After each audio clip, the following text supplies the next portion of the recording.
They say it's a big rich town. I just come from the poorest part. Bright light, city life, I gotta make it. This is where it goes down. I just happen to come up hard. Nigga or a nigga, baby, I gotta make it.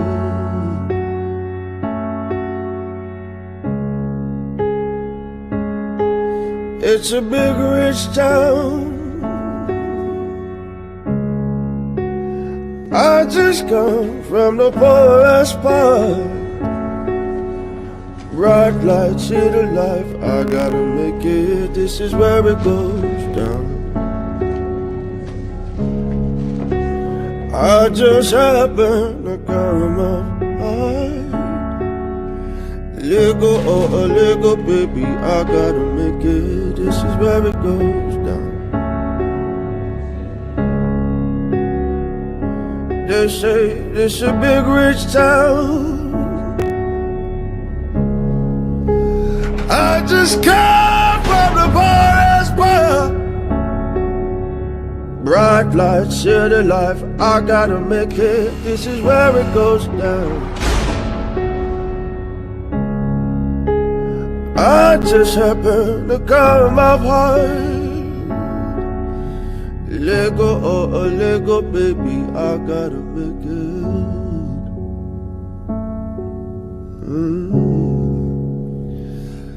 I gotta make it.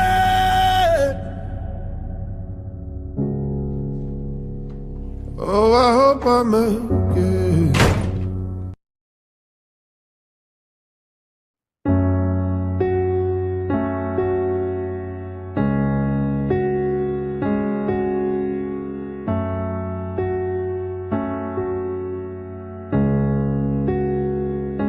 They say it's a big rich town. I just come from the poorest part. Bright light, city life, I gotta make it. This is where it goes down. I just happen to come up hard. Nigga or a nigga, baby, I gotta make it.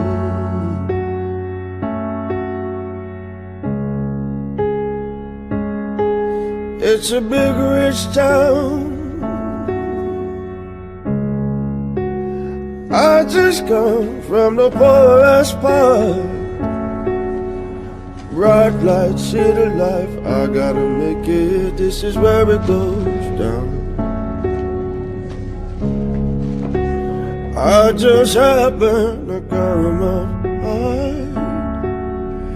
Lego or a Lego, baby, I gotta make it. This is where it goes down. They say this a big rich town. I just come from the poorest part. Bright light, city life, I gotta make it. This is where it goes down. I just happen to come up hard. Lego or a Lego, baby, I gotta make it.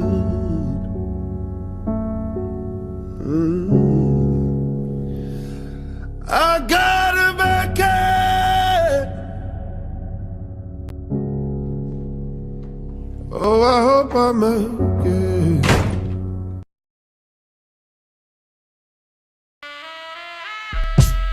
You are listening to the sounds of WNE Posse. Yeah.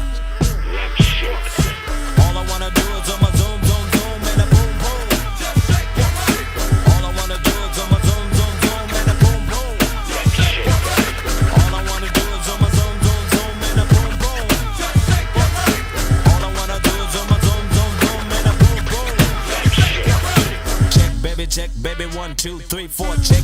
check, baby, 1, 2, 3. Check, baby, 1, 2. Check, baby, 1. It's called the Rump Shaker. The beach is like sweeter than candy. I'm feeling manly and your shaker's coming in handy. Sliding my claws from New York down by your Virginia. Tickling you around Delaware before I enter. Toast to seduction from face hips to feet. A wiggle and a tickle can make the night complete. Now since you got the body of the year, come and get the award. Here's a hint, it's like a long, sharp sword. Flip tails, so let me see you shake it up like dice. The way you shake it up is turning mighty men to mice. But A plus got a surprise, that's a backbreaker. Now let me see you shake it up like a rump shaker. All I wanna do is zoom, zoom, zoom, zoom, and a boom, boom. Just shake your body. All I wanna do is zoom, zoom, zoom, zoom, and a boom, boom. Just shake your body. All I wanna do is zoom, zoom, zoom, zoom, and a boom, boom. Just shake your body. All I wanna do is zoom, zoom, zoom, zoom, and a boom, boom. Just shake your body. Check, baby, 1, 2, 3, 4. Check, baby, 1, 2, 3. Check, baby, 1, 2. Check, baby, 1. Yep, it's Teddy.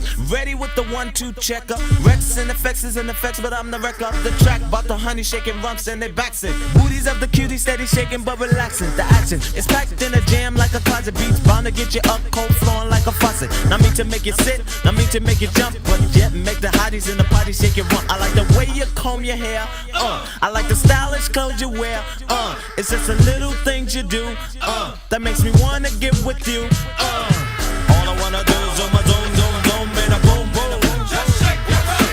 All I wanna do is zoom, zoom, zoom, zoom, and a boom, boom. Just shake your body. All I wanna do is zoom, zoom, zoom, zoom, and a boom, boom. Just shake your body. All I wanna do is zoom, zoom, zoom, zoom, and a boom, boom. Just shake it down. Shake it now, shake it. She can spend every birthday butt naked. Body is soft, making me wanna squish her. More chest in the game, a rumper like a subwoofer. Shake it to the left, shake it to the right. I don't mind sticking it to her every single night. Come on, pass the boom boom, send it to Papa. Shake it, baby, shake it, don't stop her. Let me see you do the booty hop, and now make the booty stop. Now drop it, do the booty rock. The way you're shaking your grills really kill. It's making brothers up a whole lot of bills. But I ain't in the trickin', just the treating, and I ain't in the treating every trick that I'm eating. Nah. Yeah, shake it down, shake it like that. All I wanna do is zoom, zoom, zoom, zoom, and a boom, boom. Just shake your body. All I wanna do is zoom, zoom, zoom, zoom, and a boom, boom. Just shake your body. All I wanna do is zoom, zoom, zoom, zoom, and a boom, boom. Just shake your body. All I wanna do is zoom, zoom, zoom, zoom, and a boom, boom. Just shake your body. Bring it down. Just shake your body. W&E is in effect. Peace.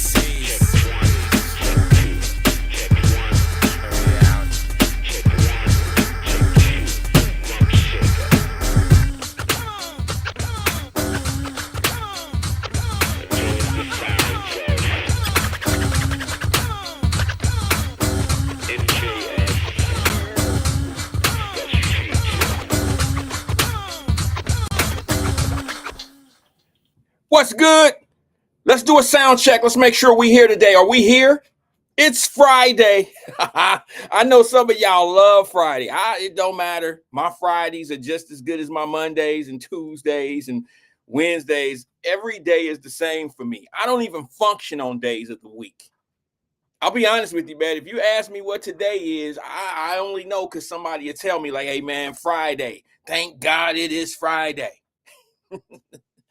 I'm going to be honest with you and tell you something. Maybe I should wait before I say this for a few more people to come in. All right.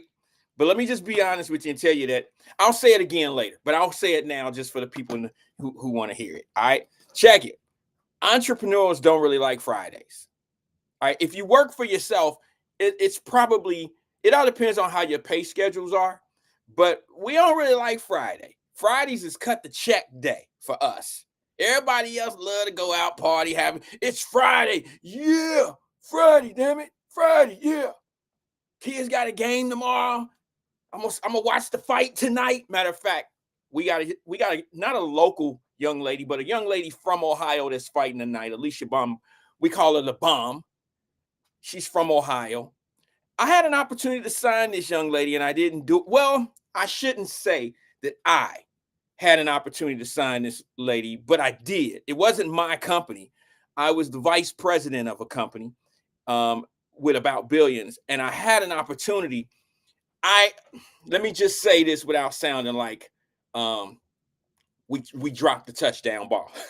But I actually brought this young lady to the table. Okay, I brought this young lady to the table and I said, this right here is a home run waiting to happen. Women's boxing was a thing, but it wasn't a big thing. It's not a real big thing now. I enjoy female boxing. I think having girls changed my life a whole lot. All right, I was a guy that didn't like female basketball. You couldn't get me to go to a gym where there was a girl playing basketball. It was just slow. It was slow paced. It's nothing chauvinistic. It's just the basketball style is just different. Same with boxing. But when I had daughters, that changed. So it's been 25 years. I've had a different attitude. I mean, you know what I'm saying? But now let me just 24. It'll be 25 this year. But let me just say this. I had an opportunity. I watched a young lady work out. This was 5 years ago. I watched her work out, had conversations, watched her fight. We went up to Toledo, Ohio, watched her fight in Toledo. She's gorgeous. Let me see if I can find a picture of this young lady. She's an unbelievable, gorgeous young lady. Let me see.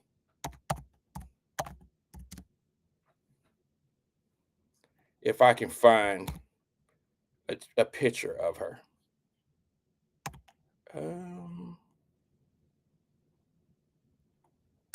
I don't know if I can. Let me see. Let me do this. Let me go to my pictures in my phone here. I hope I can talk and do this at the same time. But she fights tonight, Alicia Baumgardner, and let me see if I can. I don't know if I can do this right now. I'll try to pull it up. All right. Some of you probably know who she is. I'm going to see if I can drop this picture right now of her at the weigh-ins yesterday. But let me just do the fight card photo. She's in a big card tonight, fighting on Netflix. And she is actually the co-main event. I'm going to see if I can get this pulled up for us real fast. Support her. I had an opportunity to sign her and do some things, but the unit I was working with at that time decided not to do it. I didn't beg and plead. I don't do that. I just made one comment and said, this right here could be the future of women's boxing. Y'all know I love Clarissa Shields as well. But, you know, Clarissa Shields was already in a situation up in Detroit with Salida. All right. Here's the problem. I wish Salida all the best in the world. Okay. Salida Promotions. He's a guy. I shouldn't say he's a Jerry Heller. That's not fair because I don't know his business like that. I shouldn't say that. I was thinking it, and I'm sorry that I was even thinking out loud like that. But he took the risk. And what's crazy about what you're hearing right now when it says risk is he took the risk of signing Clarissa Shields. Okay, can't be viewed in Russia. Okay, I'm cool. Took the risk of signing Clarissa Shields, a 4-time Olympian for the United States of America. Okay, and gold medalist. He took the risk. There's no risk there. It's just everybody else is chauvinistic. They don't believe in female sports. They don't believe in female boxing. And I was already committed to this particular company. I had my own company, but it would have been a conflict of interest if I would have tried to make a move on this young lady. And okay, got messages coming in. If I would have made a move on this young lady to sign her to my company, and I was working with another company, and I was fairly new at this company, trying to build and piggyback it, it would have been a bad taste, so I walked away. I just let it go. I was being the professional. I was being the big guy, but I was still wishing this young lady, I was wishing her well. All right. I was hoping that some big conglomerate would come pick her up. But And it happened. So this dude, Jake Paul, ended up signing, this young lady here, Alicia Baumgartner is her name. I call her the Bomb. She calls herself the Bomb because she's a heavy hitter. Let me see. Did I put it up there already? Here is the photo. She's on the left. It's Baumgartner is her name. They're on Netflix tonight. It's free unless you don't have Netflix. This young lady is unbelievably talented. She's from Ohio, but she's been trained with like Tony Harrison up in Detroit, up in that area. She has Earl Spence's former trainer, who's training her for this particular fight, and it's going to be a good fight. Okay, that's going to be a good fight tonight. This was her in the weigh-ins last night. This young lady is unbelievably gorgeous, and she's unbelievably skilled. And the company that I was with dropped the ball on this, just like a lot of companies dropped the ball on Clarissa Shields. Absolutely dropped the ball by not signing that young lady. Top Rank, I call them out. PBC, I call them out. These are big companies that had large stages and visibility. I mean, they had Showtime, they have ESPN, and these young ladies could have really been the face of female boxing. And I'm just going to be honest with you. Someone asked me the other day about the sport of boxing and why it's not being taken a certain place. You know what I'm saying? And I kind of made a subtle comment and said, well, you got to be careful of snakes in the grass. You got to be careful of people who run off with the money, build up somebody, run them in the ground, put them on drugs. You know what I mean? It's no different than the music industry. The music industry and the boxing game are the same industry when it comes down to the sleaze and the nastiness of the business. It is the people that are running the show. And I would love to say it's uneducated people, blah, blah, blah. No, but it's very, very well educated people running things from the top. And they know how to get to the money. They know how to get network deals. They know how to get money from the networks. And they know how to drop $5 million. They'll get $50 million. I know bigger numbers than this. These guys will get a $50 million network deal on so many scheduled fights with visibility through either ESPN, PBC, whatever. They'll get $50 million. They'll have 200 people involved in the deal, from the promotion to the actual fight night, to the venue, everything, the whole circle, the ball and wax of everything. $5 million they'll commit to that project. So they'll drop $5 million in front of 200 people and watch them fight for it. And I don't mean in the ring. Watch them cut each other's throat. Watch them manipulate. They'll sell their mama's soul. It's just unbelievable. And the guy is upstairs watching with $45 million, watching down as he's pulling the strings, watching everybody cut each other's throats. It's an unbelievable bad business. I feel sorry for the fighters.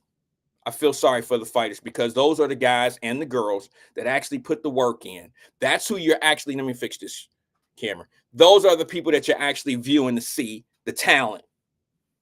And a lot of them get taken advantage of. They walk around, they walk around, they have nice jewelry on, they got tats, they got everything that make them look like they live in the greatest life ever.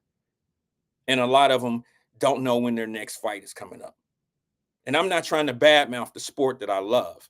I'm badmouthing. It's almost like working, if we knew a car company, let's say we had an American-made car company. Let's just use Ford. Now, this is hypothetical, okay? If we had Ford Motor Company and we had all these folks living up in Detroit where Ford is at and working in the plant, and everybody looked like they were doing well, lived in nice homes. Now, this is a little true. I know it's hypothetical, but there's a lot of truth in what I'm saying right now. I'll get to that Steven Speed. I did see that. Actually, I got a call, but it's going to work out for him where he didn't need he didn't need any services. However, what was I saying? Sorry about that. But anyway, let's just say that Ford Motor Company has all these employees up there. They're employing 1,000 individuals up at the Ford plant. Everybody look like they living well, living in nice homes, got money after the paycheck come in, after all the bills are paid. This is a very higher class, middle class life. Let's just say that Ford Motor Company is providing to its employees. Okay. The employees are doing the work, but you don't want to give us a discount on the car. Let's just say there's no employee pricing. Let's say that the dental and healthcare is no good, but we out there, we lifting engines and doing this. This is before the era of machines and robots and stuff doing all of that. And we're sitting here busting our ass to do all the work and make it, make Ford a great company. And then Ford turns around and just give out bonuses to individuals here and there. Let everybody know, hey, Johnny got a raise, he got a bonus, he got a $500 bonus check. And they purposely do that to watch everybody try to get productivity up, not knowing that it's really killing morale when you do stuff like that. Isolating incidents, you know what I mean? Causing friction and chaos amongst the company. That's what boxing does. And they pick and choose who they want to be their boisterous, people out there to make everybody want to be like that particular person. Like everybody in the industry wants to be Floyd. You see what Floyd has done to the industry? He is my favorite next to Aaron Pryor. Aaron Pryor, believe it or not, is my favorite fighter of all time. And it's not just only, I shouldn't say this. Aaron Pryor is my favorite fighter of all time. And it's because when I was a kid, he would come to the neighborhood house and he would train there and I would watch him and I would try to hit the bag like him. I used to try to beat Aaron Pryor when I was a baby, when I was a little boy. But he was from Cincinnati and I could touch him. Feel him? So I could touch him. I could feel him. I could hear his voice. I could see him. And when you see that as a kid, that becomes your favorite fighter. That becomes your favorite person in that industry because he can't do any wrong in the industry. He can't do any wrong. I don't care what you say about him. He's the greatest guy in the world when it comes down to that ring. All right. That's Aaron Pryor. That's my favorite guy. But when it comes down to skills and paying the bills and doing all that old stuff and flamboyant and really can live up to all the shit that he taught, I got to give it to Floyd Mayweather. Okay. Floyd Mayweather to me. Now I know everybody say Muhammad Ali. People love Muhammad Ali for different reasons. All right. People love Muhammad Ali for his, I know you did, Mama Birch. I wasn't gonna say nothing, but I used to watch. I seen Aaron Pryor come up them stairs a couple times. I'm just playing. I'm just playing. I didn't know that. Just playing. Mama Birch was fine when she was coming up. What star wouldn't have wanted your fine ass, Mama Birch? I know that sound ill to some of y'all, but hey. Tell me, some of y'all guys that was raised by a single mama, you trying to tell me you ain't never had no crush on one of your mama friends? Shit. My mama had a few that used to come through the fade. Now, when I was downtown in Law Holmes, shit was a little different because I was a smaller guy. I didn't really know nothing about no girl shit. I had girlfriends, but they were girlfriends. You know what I'm saying? Sandboxes. Got to the face, shit. Mama was bringing home a couple. She had some friends. She had some weed buddies.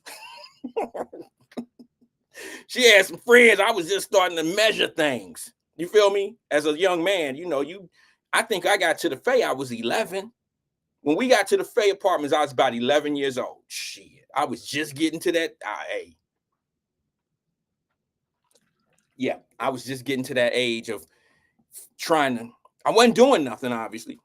But I was trying to figure some shit out. You know what I'm saying? I was trying to figure some things out about ladies, and I was getting to that, you get into that age, like, hey, shit, things starting to grow different on your body. You starting to form and on females, they starting to get a little, they starting to, look like the women in the magazines. And I don't mean in the dirty magazines, those magazines. Every guy used to do this shit. I don't know why they trying to say some crazy shit out here, but every guy used to look at those magazines that came from the department stores, and they would turn the pages and be looking at the ladies that's in the magazine and go to the underwear section. Y'all can act like I'm the only one that did that shit, or I'm a creep for 11-year-old is a creep for doing that. But that was as close to a dirty magazine that I had ever crossed. Eric Jerica said, yikes. You don't know. Hey, at least I keep it 100. If go to, and I don't know what part you talking about, yikes too, but this like my family mama, you know what I'm saying? But Mama Birch was a gorgeous lady, like growing up. You know what I'm saying? Like when we was growing up, she was she was like, yeah, like we had some. This Jericho said, where's this conversation going? It's going where I take it. It's going where I take it. If you want to pause and step out for a while, it's going to be about 3 more minutes. All right. But let me just tell you, yeah, my mother had a few friends at that age, 11, 12-ish. Yeah. Little boys are starting to look. Little boys starting to look a little bit. May not be active, may not be doing anything, but we looking at stuff. You see what I'm saying? So, at 11, 12 years old, I was right at that point. Yeah, Donna says I used to look at guys. I know y'all did. See, what happens is you trying to make me out to be the bad guy because I'm telling this real shit. Like I'm telling the truth about how little boys and how we get to things. That's how your mama know if you got one that's a little soft and ain't in the girls. They already know by the way we move at a young age. Parents know, especially dudes. There go my cousin Tamika. I didn't know she was here. She said, Ran, I might see, that's family. She called me Ran. She said, Ran, I might have to step out. Just kidding. Stop. Y'all stop. Leave me alone. See, you were supposed to stay in the background, Tamika. You wasn't even supposed to be here for this. Hey, I could say some crazy stuff now about some of the shit doing growing up. Tamika know what I'm talking about. Like, we got families. Like, shit. Let me take a drink and shut up. All right. Anyway, Mama Birch know what I meant. Mama Birch know. Every man in the damn law homes hit on Mama Birch. Am I lying, Ma? Am I lying? Could you go to the store or go down to the Callaway's barbershop without getting hit on? Even by the dudes that knew you had a man.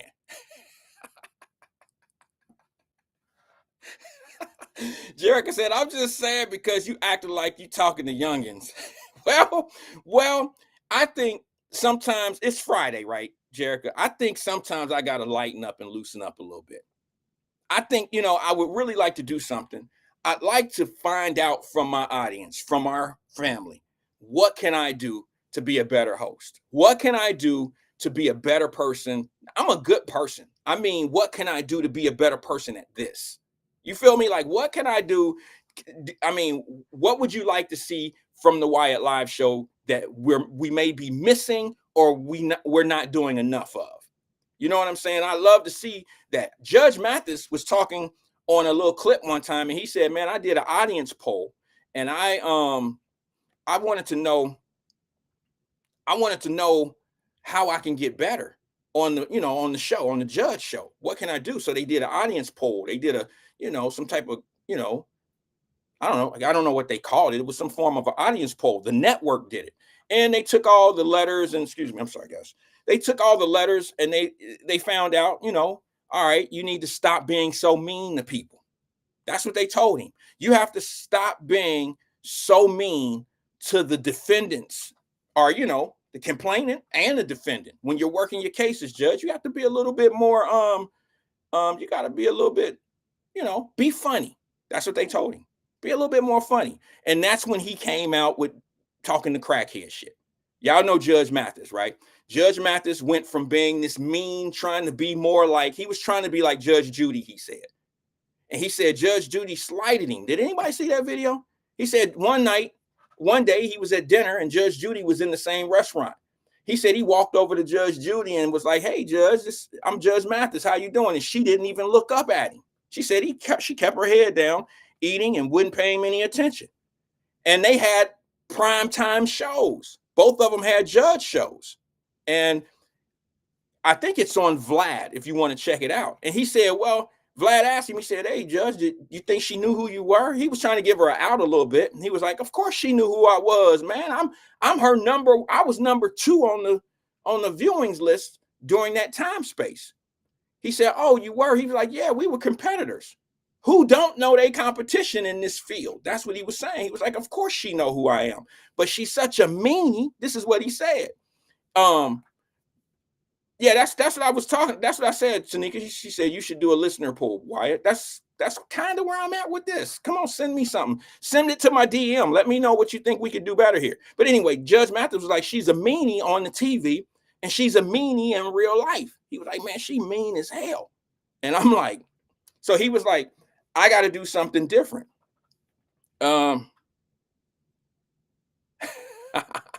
Carolyn Smith says, Wyatt, I'm getting my hair braided.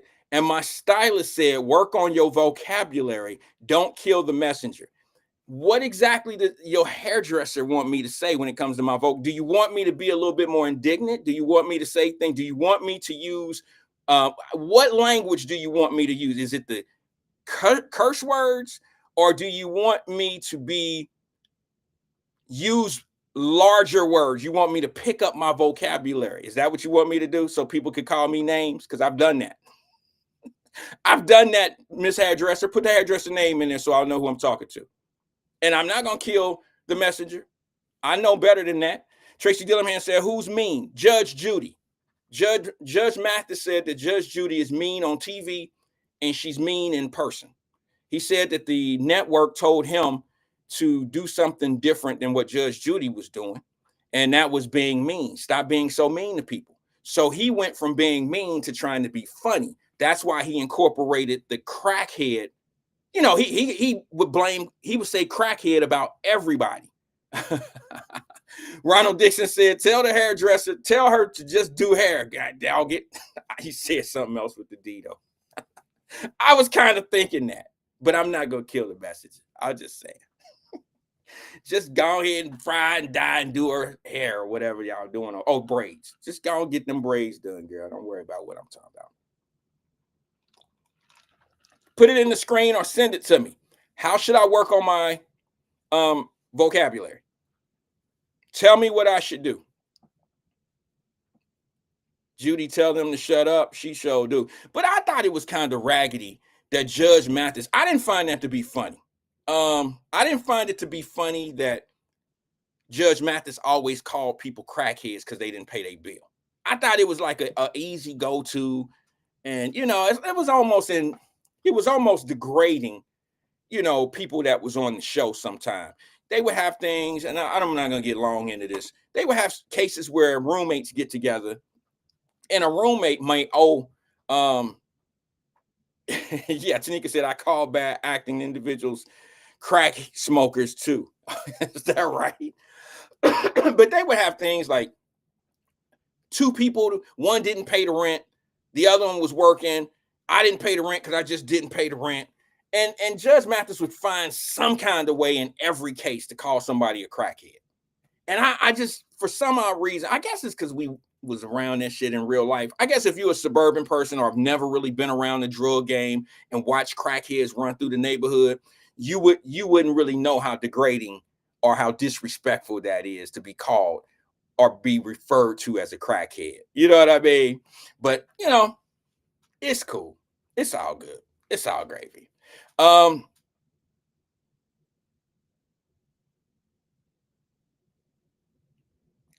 Ronald says, I don't watch it, Black. Oh, you don't? Okay, well, I'm sorry about that, man.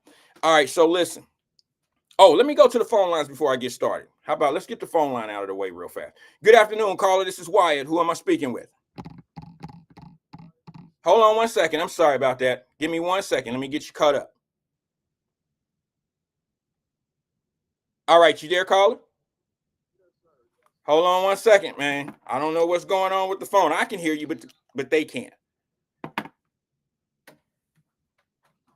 Okay, caller, you there? Hello? Let's try this again. Can you hear me? Hello? Yeah, yes, I'm here. Can you hear me? There you go, Mr. Wyatt. This CK. Hey, CK, what's good with you, brother? How you doing? Hey, man, you got a great show, man. Great show going there, man. I didn't catch the opening, though. Who you came on with? Who you premiered with today? I'm sorry. Say that again. Who did you premiere with on your music style when you came on the platform today? I don't know if I remember. Who was Oh, it? okay. No, seriously. It was I don't think I remember. But we had a great conversation about O'Shea Jackson and how great of an artist he was yesterday. Like you said, he made some headways, hip hop pioneer. Okay. But I was calling to tell you that I tried the black grocery store in Avondale, Mr. Wyatt. I was Okay. calling to give you a review on there. Give us a review. What's good? I got some of the hot food. I bought some grapes, hot food and grapes. It was my second time approaching. First time, customer service was so dissatisfying, I walked away without violence. This time, I had good and bad.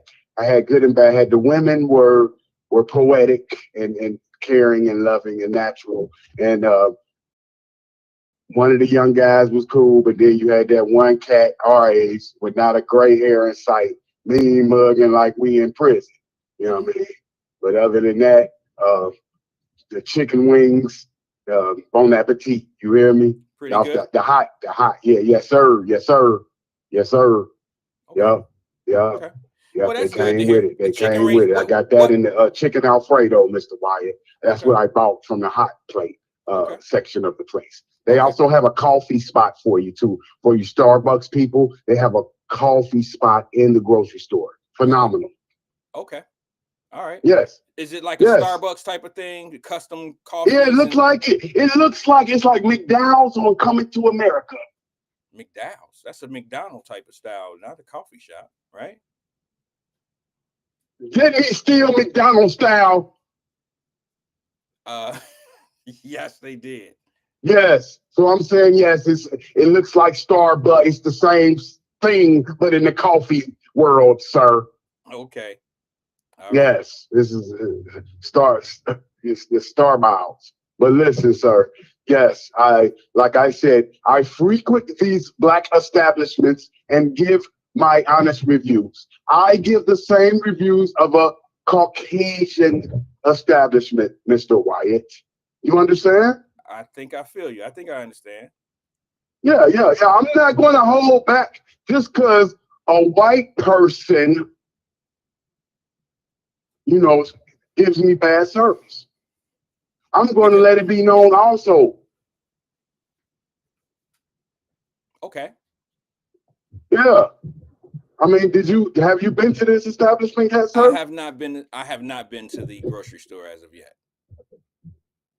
You're not a frequent Avondale seer? Well, when I'm in the Cincinnati area, I'm not even close to the Avondale area, but that's not an excuse of why I shouldn't go or why I don't go. To be honest. No, that's I understand. You have to do what you have to do. You can't mess up your life to support. You're black. You got to support yourself first. So I understand. But if you're in the area, then you can, you know what I mean? You know what I mean? But you don't have to break it. You're not obligated to nothing but your people. You understand? That's what we get wrong. Stop trying to fix the world when the world don't give a damn about you, Wyatt. The world cares about Fix the people. Huh? The world cares about me. Well, I'm talking when I'm speaking facetious. The world cares about you too, CK.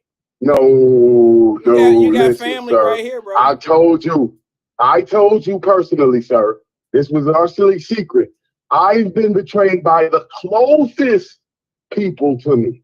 The closest. It don't get the world cares about you. No, they don't. The one that you think care about you is the one's going to come and slit your throat from the back. That's what you have to understand. That's why I called you today, sir. Okay. It's Freaky Friday and I'm still breathing. But I must tell the people, stay ready so you don't have to get ready. You hear me? Yes, I hear you. Well, yes, you thinking that you helping this? Oh, you help. That's the person they just getting close so they can get the combination, so they can get Social Security number, food stamps. You hear me, Wyatt? I hear you. That's what I'm trying to get through to you, man. Don't trust none of them. Okay. The closest person to you. Remember, these are Americans that you're dealing with. They not from like where we from. The real Essex. See, I can't betray nobody, let alone somebody close to me. That's what leaves me susceptible to, there's no defense for um, betrayal. That's what's leaving me open, Mr. Wyatt. I hear You you. need to teach me defense for betrayal. How do you defend yourself to it? Or have you never been betrayed? Um, everyone's been betrayed, whether they know it or not. I generally just distance myself from people that I know that will portray me in a way that would hurt me, or in a way that I can't recover. Like for instance, if you borrow some money from me, CK, you say you need $500 for your rent, and Right, that's a good one. I do. That's a good. I like that. okay, let me get it to you. Hold on. Say you need $500 for your rent, okay? And I have the $500, but that $500 is really towards my rent. It's coming out of my budget to pay my rent. But I give you the $500, trusting that you're going to give me that 500 back on your next payday, which is going to be a week before rent is due. And you betray me and don't give me the $500 back. And I see you walking down the street with some brand new Gators on, or a brand new pair of Jordans or something like that. And you just kind of act like you don't really owe me the money. And if we're friends, you betrayed me. And I would feel hurt about that. And those are people that I generally would stay away from that point on. Don't mean that we can't Hold on. speak, but that's not This is someone. where our lives parallel. Wyatt, did you hear your story you just told? Our lives parallel. I'm the guy that borrowed the money, but it was, instead of 500, it was 1K. Are you Okay. understanding? It was 1K. I am the guy, right? Okay. Yes. So when I borrowed the 1K, like it wasn't the next payday, it was 30 days. Give me 2 weeks because I got to get on them streets and get dirty. Grimy. So give me 30, right? All you want is your 1K back, right, Wyatt? You don't even want no interest, right? I wouldn't charge a Or friend do you want interest on it? No, On your 500? I don't charge interest to people that I loan money to, because I don't loan money to people that are not close to me. Matter of fact, I don't even loan money. So what I had to do, the only thing that matters in life, like nothing else matters on Hill, getting that man back his 1K. That's how you must live, because now my word is my bond. That's my integrity. That's my character. It's all I have, Mr. Wyatt. Okay. Because you're giving me $500 in your case, but betrayal. 1K was What's the before. point? So I had more to lose. So I did pass the test, sir. I cash in full, no interest. He was just like you, but I passed the test. And that's the motherfucker that turned on me. You hear me? So I passed the test. So you got to understand, the same people that give you the test and you pass the test, they the ones betray you. You understand how the movie got deeper? I don't think you would have betrayed him if he paid you the $500 back. You see what I'm saying? Yeah. That's where our lives parallel, sir. You did not, you got robbed for 500. I paid the 1K back. But what the part 2 to that movie is, that person that you paid back is the one that betrayed you and tried to eliminate you. See? Yeah. I get it. Damn. I never thought of it that way. Huh? I said, What damn. you say? I said, you surprised that I agree with you? I said, You damn. never thought of it that way? never thought of it that way. You made me see the light. I'm gonna probably handle my next betrayal situation just like that. Yeah, I just want to tell you how it's real. It's nothing fake about nothing we talking about. This is real life situations, but I'm just telling you how it parallels in our lives. I passed, but the only reason I passed because I made that $500, which he should have made my only priority in life. That means that I was ready to die, right, kill, or go to jail for $500. In my case, 1K. You let me shouldn't ask put you something, yourself in man. these Let me ask situations. you something a little bit more relevant to where we were. You watching the fight tonight? No, sir. I'm gonna be at work. I have to work and pay these bills. I'm sorry, but I yeah. will watch it later. I can't watch it live, but I will watch it, the aftermath, sir. Okay, yeah, it'll be on Netflix tonight. I'm not quite sure what Who time. fighting, Crawford and Canelo? No, that's in September. But Who fighting today? it's a card, has a couple females on it. Alicia Bonbarger, she's on tonight. She's from Ohio. I wanted you to check her out so you can cheer her on. She's fighting. She got a tough fight tonight. A young lady that's undefeated, Miranda. And I know you follow the fight game. That's why I thought I would ask you. Yeah, I like that woman too. She's a nice woman. I like her. She got good integrity, in my opinion. I like her personality, her work ethic. I think she's a good person. I really do. Oh, believe it or what's your not, thoughts? she's a sweetheart away from the ring. I mean, like, she's a really nice individual. You hear me? Like, Right. she's super sweet. But in the ring, she's a beast. All right, she is. Yes, she's very talented. She's very difficult to beat. I think you're gonna have to bring your A game, and you're gonna have to train even on the weekends to beat her. She's not a girl you could take the weekends off when you're training if you want to get the victory. You're gonna have to train, and we're gonna have to take the weekends off, go to church. You know what I mean? But yes, I think she's a future Hall of Famer, in my opinion, as a boxing fan. I think she's a future Hall of Famer with her skill level. Okay. All right, CK. Yes, what sir. what Yes, else sir. you got? Thank brother? you, man. I really appreciate you. And I just had to get that off about our the parallel game. And you just seen how we saved. That's at least 22 people lives we saved in the city of Cincinnati. I mean, just at least 22 by listening to our story about paying the money back. Make sure if you borrow the money, pay it back. I don't care if it's 500 or 1K. It's the same thing, ain't it, Mr. Wyatt? Yes, it is. Thank you, sir. God bless you, man, and your whole family. Keep on excelling, sir. I appreciate you. Thank you, brother. Thank you. Thank you, man, for engaging with us. I don't know what the hell that was. All I made out of that was $500, and $1,000 is the same. Just pay it back. All that other shit in between, I'm not quite sure what it was. I don't know. Sometimes I can catch up with CK. He switches gears, and I can catch up sometimes, but then probably on Fridays I have a hard time catching up because it's Friday. Let's just blame the day of the week. It's the day of the week that we all probably shut down. Sinclair, I don't know, sis. It's the day of the week that everybody pretty much shut down at work, especially if it's payday. You shut down at noon. By lunchtime, you already checked out, clocked out. You might have a meeting or two. You're not engaged. If I were you, if I run a business, never schedule meetings on Fridays. I generally don't have meetings with staff or anything of that nature on Fridays. Fridays and Mondays are pretty much like chill days in the office. And the reason being is because you don't get much productivity. You don't get much product out of your staff on Fridays and on Mondays. Fridays, they ready for the weekend. Monday, they recovering from the weekend. It's just crazy. It's just crazy. So I've learned, and I learned from an OG on that, if you want to call it that. I learned from an old guy who told me, like, man, he used to do his paydays on Tuesday. I asked him, I said, why do you do this? And I know some of y'all heard this before, but it's the truth, and it plays into what I'm talking about. I said, well, why do you pay on Tuesdays? He said, because if you pay somebody on a Friday, and his office was open on Saturdays. So he was like, if I pay people on Friday, they not coming to work on Saturday.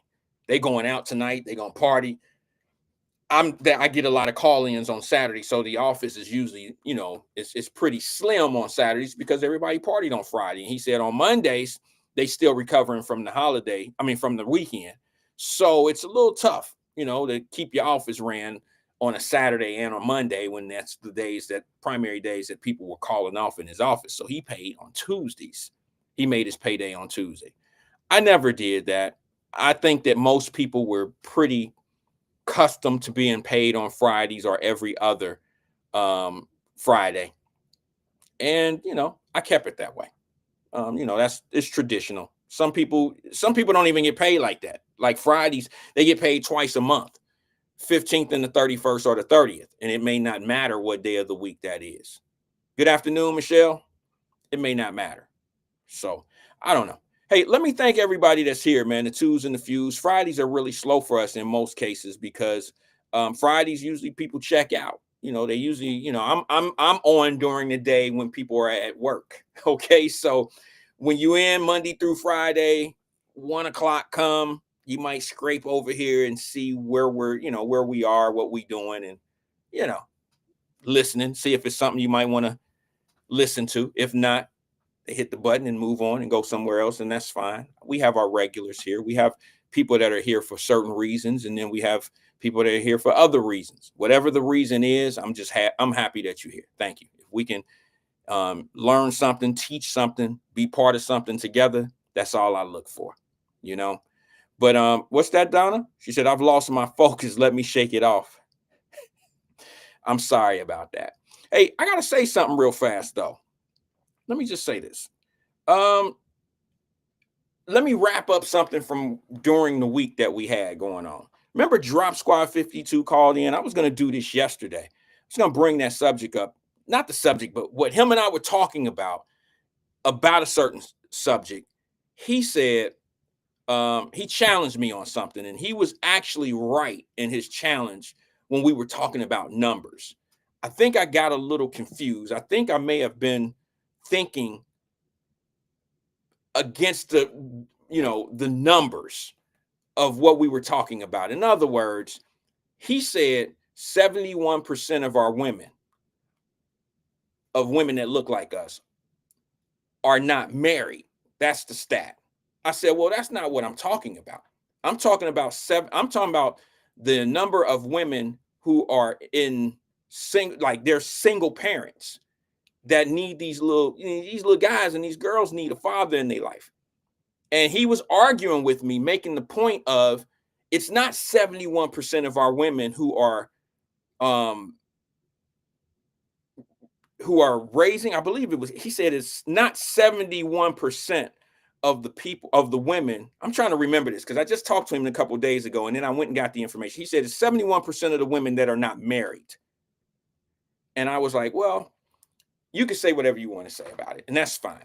The number is still ridiculously high. He was right when he said the breakdown is 71% of the women who are not married, who are single women that are not married, who have children.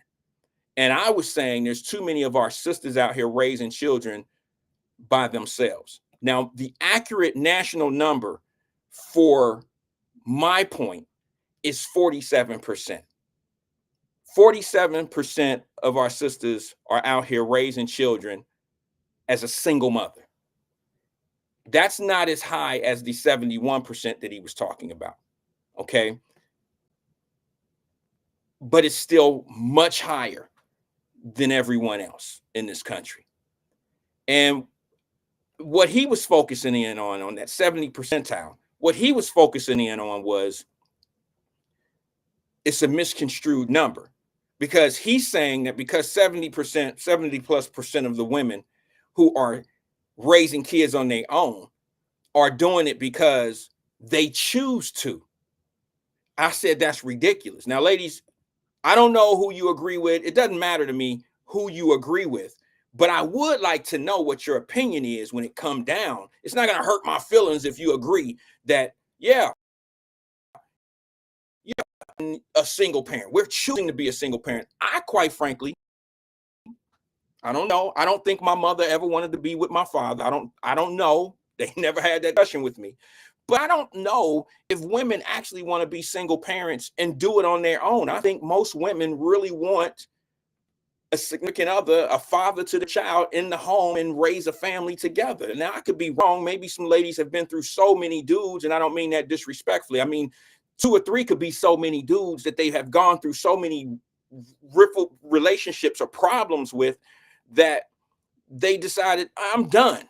I can't find somebody that's meeting my criteria, and I'll just do this on my own. That could be the case in some cases, in many cases. But I personally believe that most women would want someone to share their life with and share a family with and build a home and have a partnership with. That's what I believe. And the reason why I feel that way is because I listen to ladies all the time they don't talk about marriage, but they talk about ain't no good guys out here. That's what I hear a lot. Am I the only one? I mean, some of the ladies here might say, yeah, I say it all the time. But my point is, I think that a lot of ladies really want someone to share Friday nights with, Saturday nights with, Monday nights, Tuesday nights. I mean, a family type of thing. Share dinner with each night, stuff like that. That's just how I see it that way. Let me read a couple of ladies' comments here. Michelle Hardy says, I don't think they want to be single parent, but sometimes the circumstances may dictate that they choose single parenting. Yeah, I kind of feel that way too. I agree wholeheartedly with you, Michelle. I think that's the case. I think that's more so the case than not. Sinclair says, no woman or man wants to be a single person, but the dating pool is effed and watered down. I disagree, sis. I love you to death. You like that little sister I never had. All right. But let me say something. I think Drop had a point when he said a lot of women want to be single, because for some odd reason, I think women that are starting to become self-sufficient in some, if I may say that, they're okay just dating. They have taken the role of men mentally. There are some women that just have they certain dudes that they deal with in certain cases. You know what I'm saying? Like, men been doing that for decades. All right, men have been doing that forever. Where and let me just say this to that point, Sinclair. There are people that want to be single. I got a friend, one of my better friends. Like, every once in a while, he get a woman and he'll say, "Well, this might be the one." And deep down inside my soul, I want to say to him, but he's a friend, so I don't say anything. I let him be all he can be in the moment. I want to say to him, she ain't the one. I know she ain't the one, because you really don't want to settle down with anyone. You've been, you're older than me. You've been free to do all these different things. I don't think you see marriage, or I don't think you see things. I don't think you see a partner the same way that someone our age sees it at this point. I don't think you see it that way. And I could be totally wrong. This is just my opinion. But you've done it 2 or 3 times to some really nice women, some women that I know had their shit together. Now, I can't speak to how their mental was. There's a lot of people, ladies, you can probably agree to this.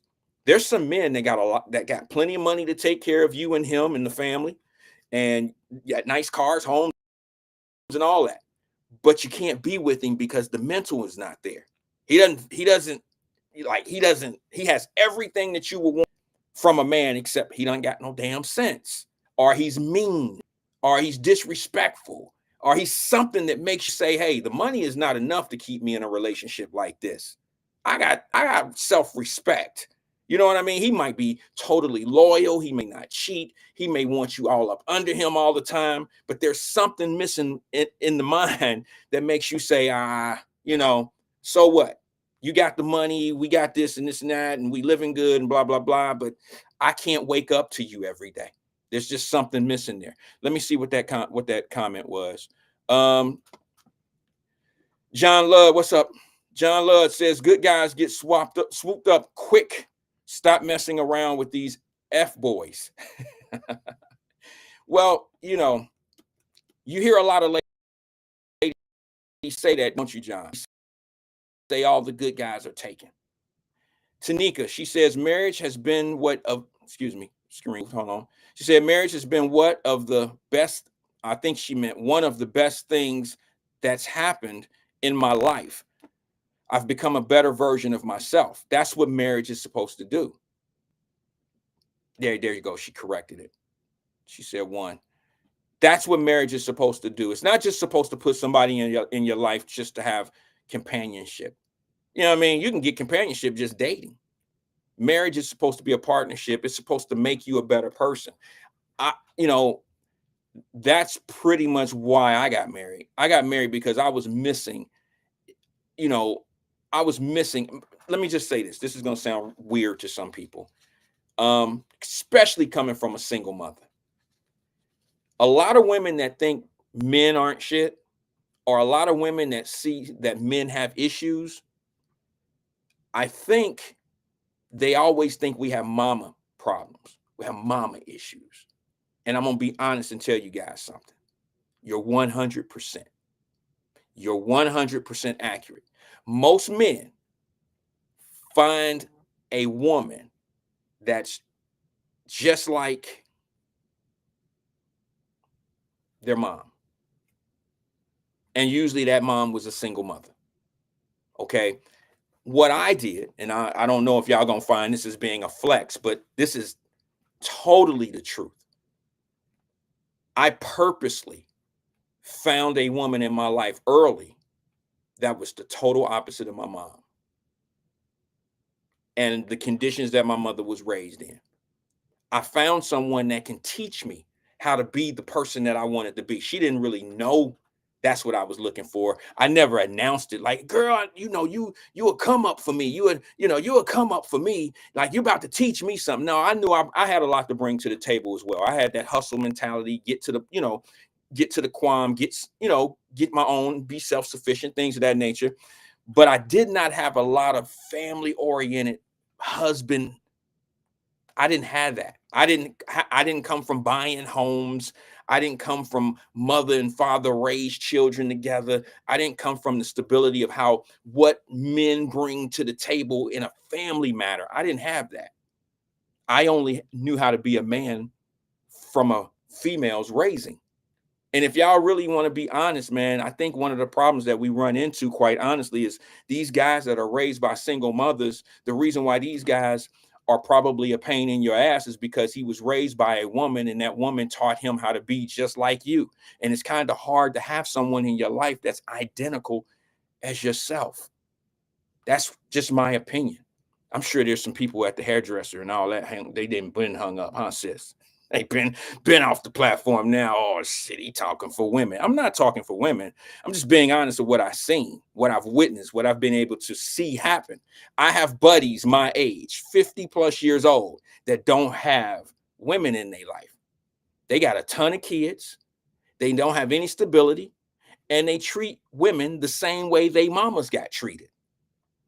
It only makes sense. If you do math and you can always come up with the same answer, that means you're doing the same equation. You're working it out the same way. The equation tells me that the common denominator is the actions and how the man is being taught. That's how I feel. That's what I think about it. I could be wrong. John Love said the Sex in the City lifestyle has a shelf life. Not quite sure what Sex in the City is. Is that some type of player thing? You know what I'm saying? I heard of the TV show. I never watched it. But is that some type of player thing where, because I got some partners that I know that have the high rise downtown, really nice lifestyle, and they go through women like this. They might have a woman to be honest, I just think a 50-year-old with a girlfriend sound kind of weird to me. I'm not saying there's anything super wrong with it. Maybe he's trying to get his shit together. Maybe he's trying to find him somebody special. But these guys that I know pretty much do well for themselves, and they have girlfriends, and they're 50 plus years old with girlfriends. And I just don't know, what are you going to do when you're 65 or 70? I mean, I just don't know. I really, quite honestly, don't know if I don't want to die alone. I had that conversation with one of my friends who's a little older than I am. And I was like, bro, I'm glad you're in a relationship, and I'm glad that it's working out. And I'm glad that you're talking about marrying her and blah, blah, blah, blah, blah, blah. Because what I wanted to tell you, my friend, that I feared that you would die alone. I don't think he appreciated that. But I think he read it wrong. And I probably, as a friend, I have friends that tell me things. If you're a friend of mine, we're brutally honest with one another. See, we're brutally honest with one another. And I'm like, yeah, I was afraid that he was gonna die alone. Okay. Let me see. Let me catch up on some of these comments in this. Sinclair said a lot of Sex in the City ass people. Oh, okay. All right, I got you.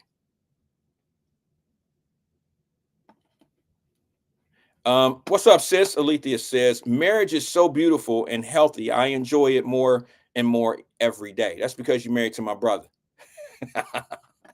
You married to my down the way brother. We special. We're special. All right. You know why we're special, sis? And you probably said this a long time ago because I just read this. I had to back up. We're special. You know why we're special, sis? Because we understand how to keep a good thing. Some of us have seen some of the worst, and then once we learn, we understand what's good. We understand what's poison. We understand what's naturous. You know, we understand what makes us a better individual. And I think where a lot of men go wrong is, honestly, I think a lot of men let really good women out of their hands. They let really good women get by them.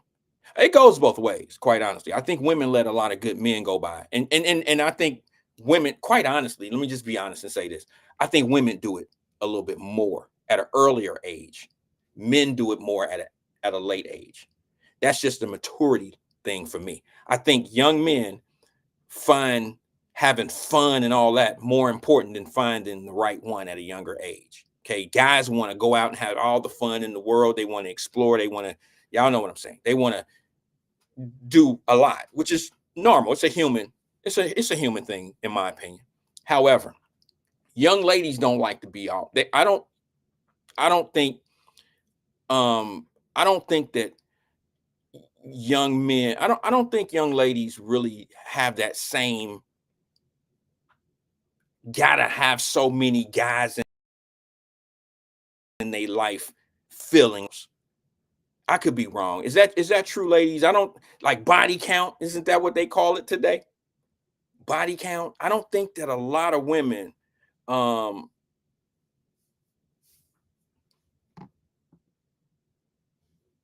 I don't think that she hold on wait a minute. What am I missing here? Sorry. I'm not getting all of my comments on the screen here. So I'm trying to look at the small one. Jerica said, marriage isn't for everyone. Having a long-term relationship is fine. You don't need paperwork to solidify your union. Is that coming from somebody that's married? Probably so.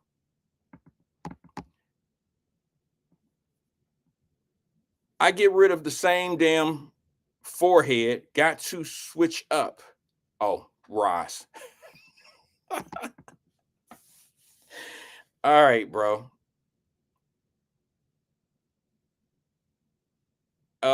Wyatt, how do you manage to turn the conversation about you? She was trying to big up her husband. Right, of course. We're getting back to that type of shit, huh, Jerica? God, try to be cool with people. What's the important topic today? My blood pressure is rising, Twin said. Oh, bro. Call in and change it. Stephen Speed, true, but what about insurance and beneficiary reasons?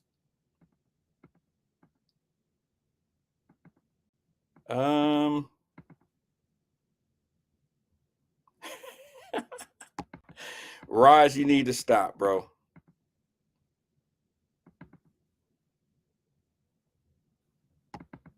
All right. So that was on the small monitor. Let me see. I don't know why the messages are not coming up on the big screen here. I just don't get it. Sinclair, what you talking about over there, sis? She says, I don't teach my son that at all. I teach mine to be better than me. Well, that's cool. That's cool. I think all our mothers tried to do that. Maybe not in all cases. Maybe not in all cases. These women definitely the new men for sure, thinking like a man is real for us women. Can a woman really teach a young man how to be a man, Sinclair?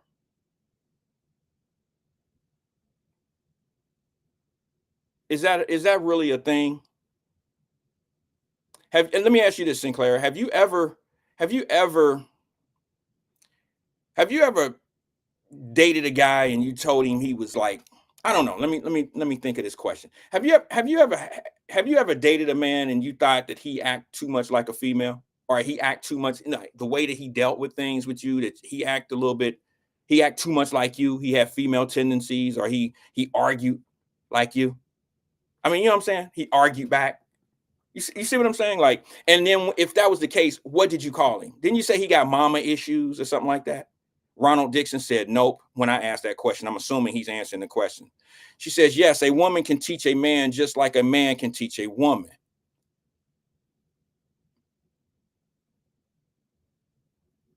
I disagree. I disagree. She says, yes, my baby daddy, he was more of a arguer. Was he raised by a single mother? Was he? She said, I know a lot of men like that. Yeah, it's kind of a normal thing. But answer that one question for me, sis. Was your baby father, was the child, was the father to your children or your child, was he raised by a single mother?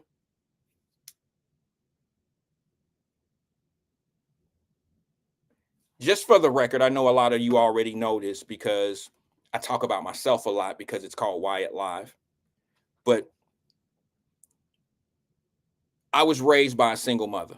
My mother had me at 14 years old.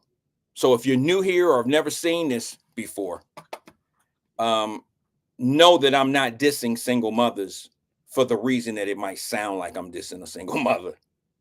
I'm singling out this situation because I'm a product of it. Okay.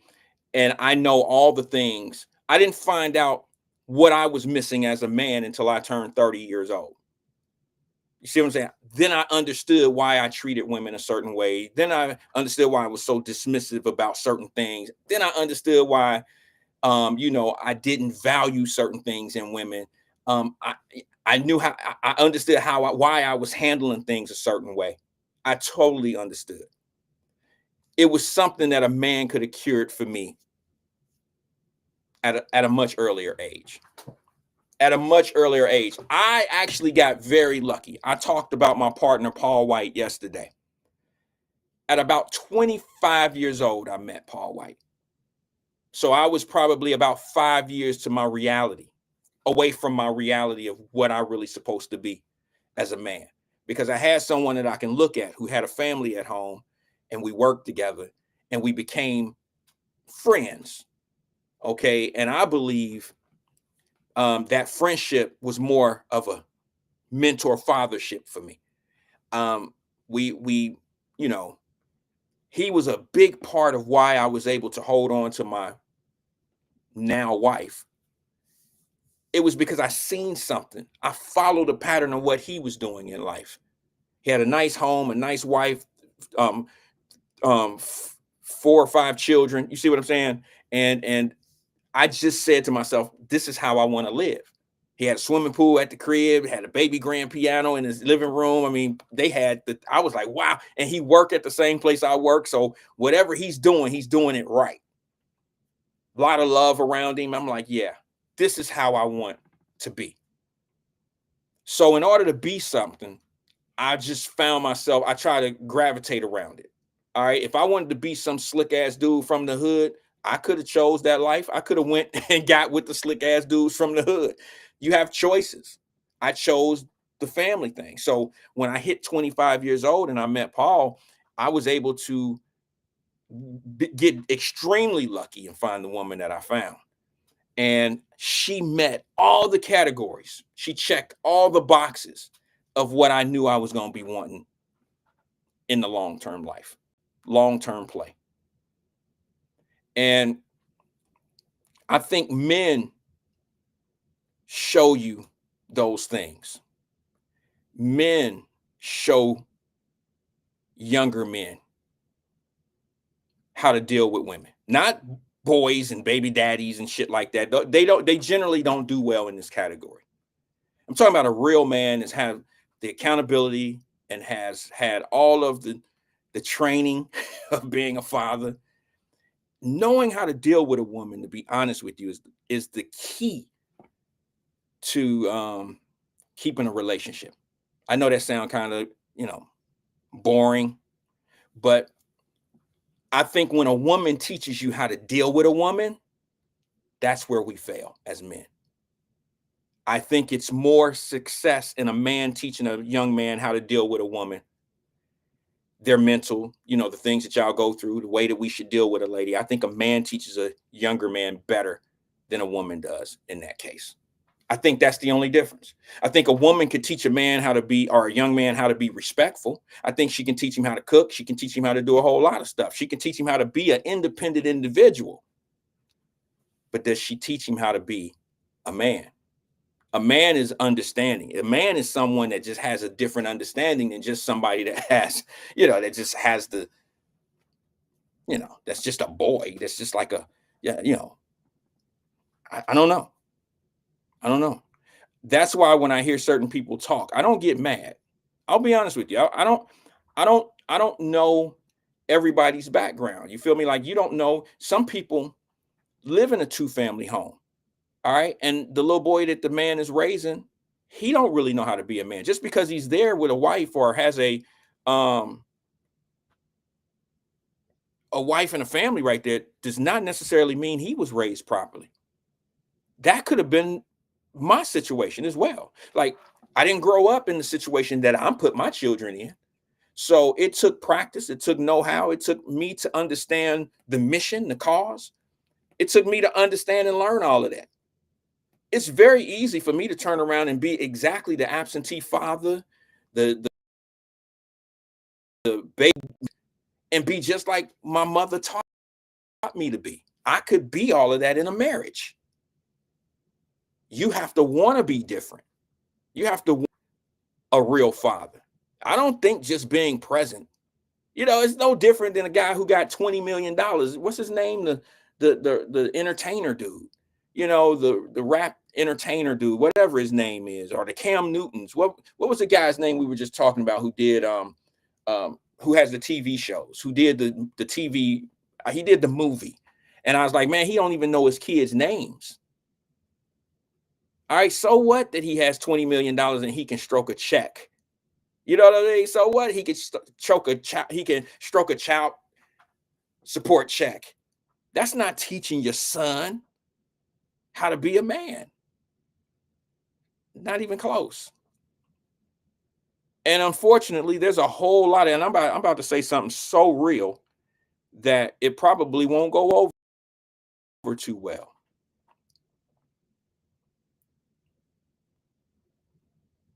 Nick Cannon, thank you, Stephen Speed.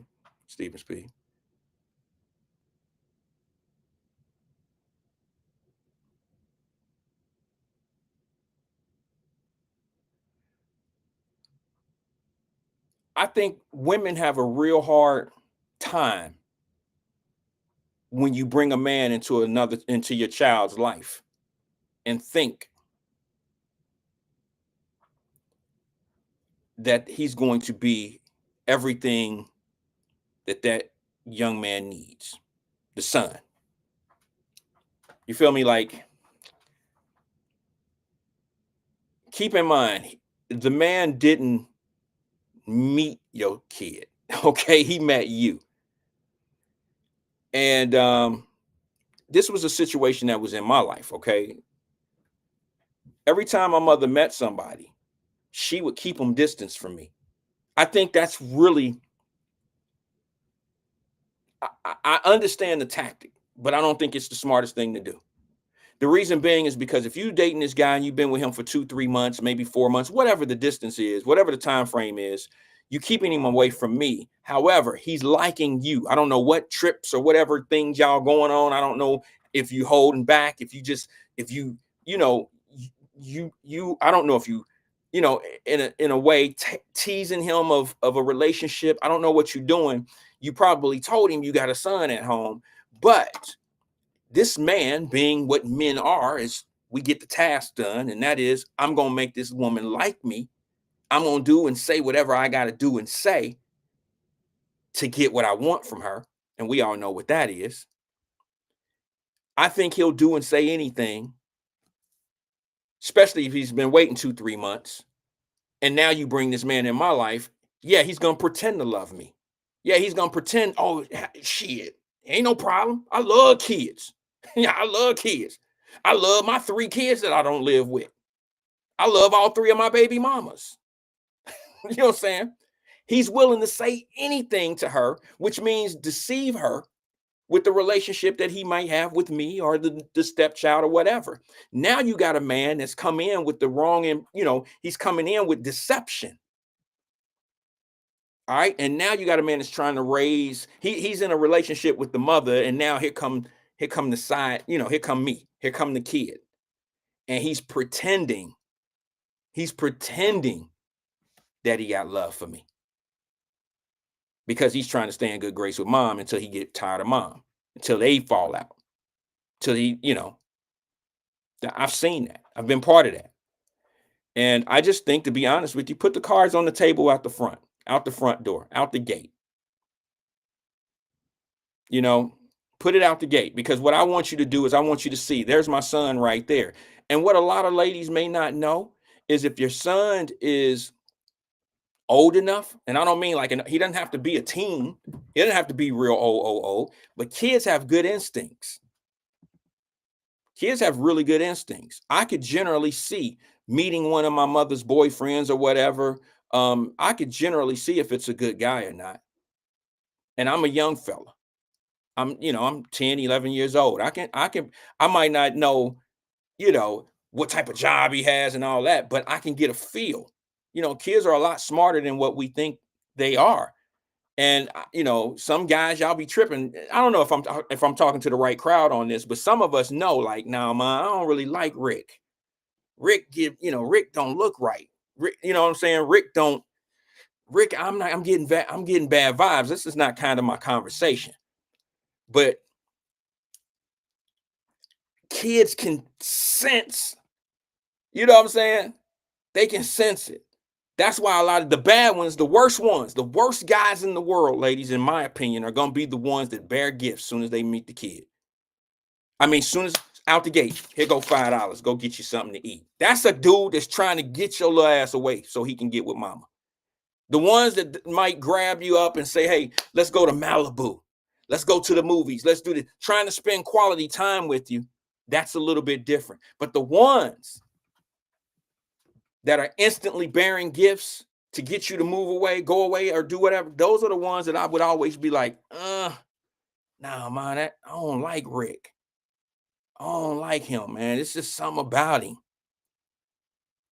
It's just something about him. Let me read a couple comments. I got a phone call that just came in. I'll get to the call in a second. Let me go back and read a few comments. Sinclair. Okay, let me go to Michelle Hardy. She says, I know men and women who have been present their entire life of the children and are still absentee parents. I agree. Michelle, you said that about 1:30. All right.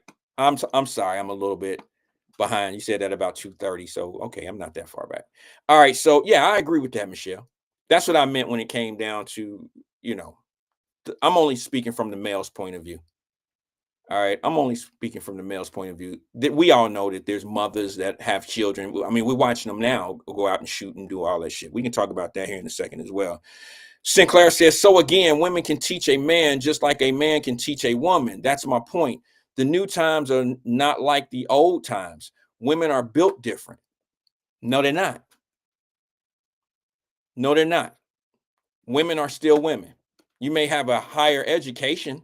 You may have a higher degree, but that's not what it takes. You can be a school teacher. You can be a brain surgeon and still be a woman. It's just certain things that's not teachable. It's just instinctive. It's things that, no, I don't care what. The reason why we have different kids out here now, Sinclair, is because the times have changed. You're right. The people have changed. All right. You're right about that too, but it hasn't changed for the good. You got too many mothers out here trying to raise young men, and they're handling their problems out here in the streets like women handle it. Like, it's emotional. Men generally don't teach emotional type behavior unless he's been raised that way himself. If he's been raised by a man, he's usually his conflict resolution is totally different. He's not going to sit there and argue over a parking space and then let it turn into a gun battle. That's not how men get down. Men would try to hash it out, talk it out, and be like, all right, bro, it is what it is, man. But an emotional man is going to call in that argument. He's going to lash out and throw argument, and he's going to say something to spark the argument into a physical situation. That's generally how these shootouts happen over parking spaces. See what I'm saying? That's what you got going on in Cincinnati. You got these little dudes fighting. And I shouldn't say in Cincinnati. That's what y'all see in Cincinnati. I'm watching it happen in a lot of cities, in metropolitan cities. And the reason it's that way is because you got a lot. It sounds like, and y'all know I've said this many a times. When I say it, it sounds like I'm attacking single mothers. It's not necessarily an attack on single mothers. It might be more of an attack on the fathers that are keeping so many single mothers active. You see what I'm saying? I think that, my argument would drop the other day, if you want to call it that, a debate, whatever. My debate would drop is he's claiming that most women, since the world is changing, most women having kids with dudes and don't want to be bothered with dudes. They just want the kid and they want to raise their kid and be alone.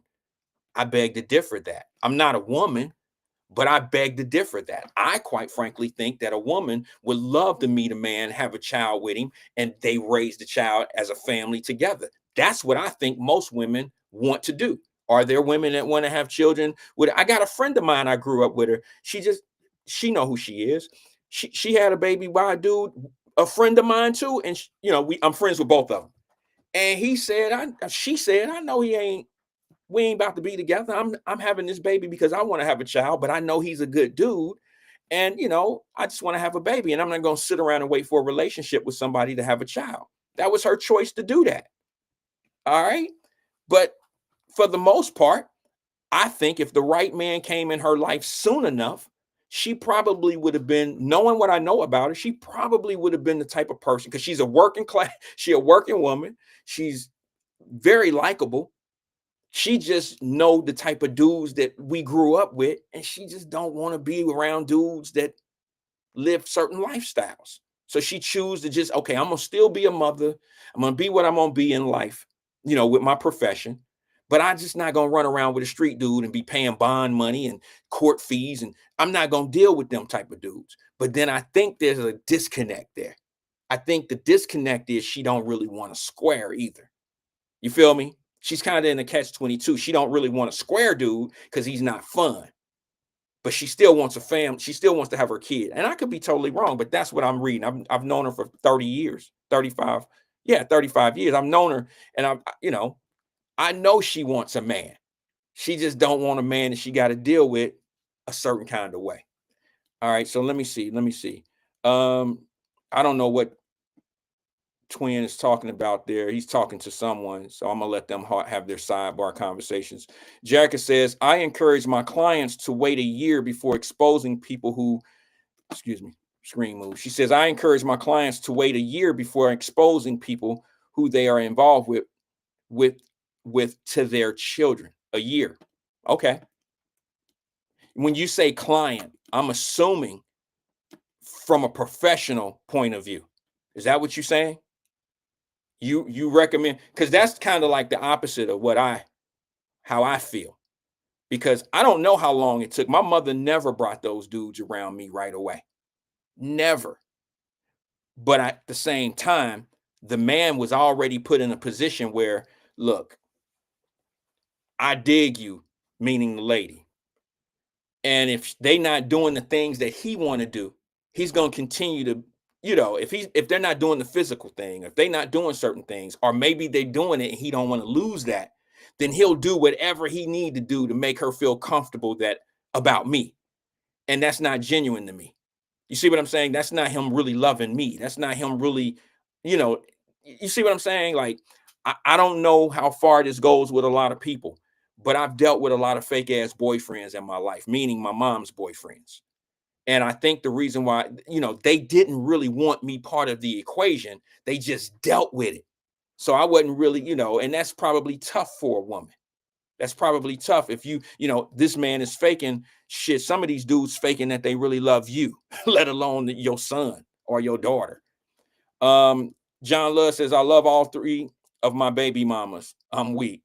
Okay, that's, I think, a comment. Bentley said, I agree. Kids, no, they do. Man, I must be way behind. Princess Flower, what's up, sis? That's one of my sandboxes from the face. She says, Mia knows. Mia wasn't having it. She didn't play about me. Kids know. Kids know. Linda Reed, what's up, sis? She said, your child meeting Rick, Tom, Jerry, Barry too soon. You're going to come off looking like a hoe to your kids. Well, you know what? I'm going to be honest with you and tell you something. If you got a son, he already know what his mama about. Now, y'all can sit here and debate that all you want. But a son know what his mama is. He know how he know how his mama moving. He know.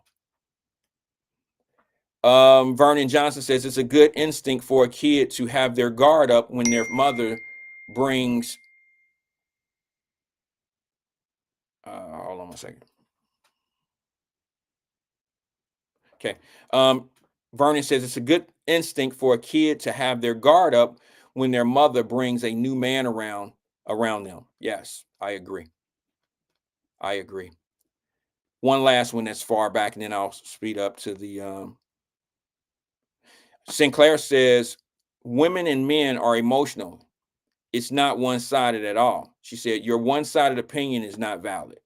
Okay. Okay. Linda Reed says, what about the gay kids with both parents in the household? They are emotional. Oh, well, that's a different show. Jerica said, Twin is having a conversation with himself.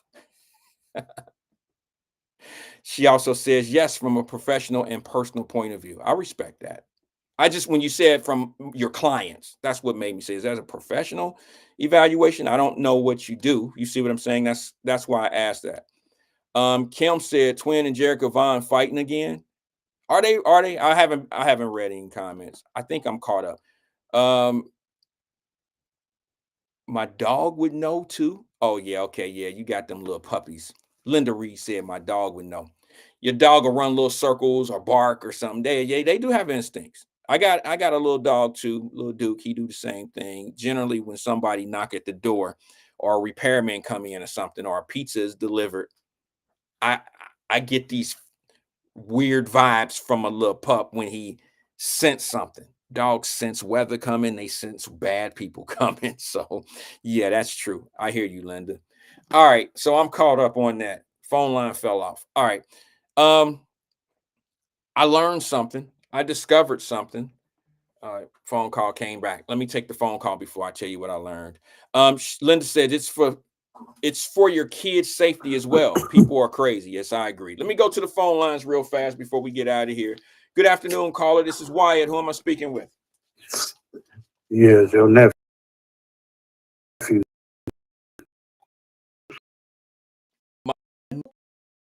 Okay. What's good with you, nephew? Wyatt, that young lady you talked about, the boxer, didn't you take a picture with her? Yep. I thought her name was different from them. Well, Bongard, I don't remember saying Bongard. Well, the thing is, I don't know which picture you're referencing to, but yes, I used to be in a situation where we had fighters in the same camp at the same time, and there's always a camp photo that you take at the end of an 8-week or a 6 weeks camp. All right, so I don't know which picture you're referring to. Oh yeah, no, I thought her first name was Daisy or something. Who? Daisy or something like that. No, the one that I was talking about earlier on the show, her name is Alicia. Alicia. Yeah. Oh, I'll put it up on. I thought it was a different picture when I seen. And I was gonna ask you the other day. Oh shucks, here go a deer. Man, dang, I can't never sit outside. You scared of deers, bro? And they be looking at me crazy. Oh, that's a baby. I'm good now. I thought that was that big one. You do know deers are scared of you, right, bro? They're not really vicious. Man, and these new deers, man. I was walking from the gas station. I was like, oh Lord. It was like 5 of them. And then next thing I know, man, gone. And you were little and stuff, you throw rocks and stuff like, at dogs or something like that. These new deers ain't going, man. Okay. And so, yeah, she a baby, though. Bambi looking. I'm cool, though, man. Ever since, man, I heard about that bear, Wyatt, I stay by the woods, man. Look at her, looking ugly. Yeah, and I stay by the woods. Oh. and I be looking left and right, man. And Carolyn says she hope the bear get me. So when I be at work, I look like both ways. I be scared, man. I have kids or not. Yeah, but Now, the I'm only good deer though. that I'm scared of, to be honest with you, twin, is the deer that run out in the street, that run out in the road, because deers can mess your car up if you hit them, and of Yeah, course, you're killing a deer. But my co-manager here at that new what's that, Honda or something. mhm, And I said, "What's wrong with you?" It's like, man, my back killing me. Man, that deer, she coming from out there in Kentucky. I forgot Batesville. That's what it was, Batesville, Indiana. okay, And she was coming from there, and that deer. I say, what time was that? She like 6 o'clock in the morning, and she said when she was coming over the hill, when she got over the hill, bam, to mhm, the frame out the front end. I'm right. like, man, I say, what you doing now? Said she was in a rental. I'm like, oh wow. She said her back was hurt. I Wow. like, how fast you was going? You had to be going 50. She said, no. It was like 30 something miles. But once you go over the hill, he jumped out and that was it. I said, wow. Oh, that's crazy. I'm listening, Yeah. twin. Go ahead, bro. I gotta do this real fast. I'm listening. Go ahead. No, you get back right here at the table, Go man. ahead, bro. No, yeah, echo and all that, you fade. No, I'll wait for you.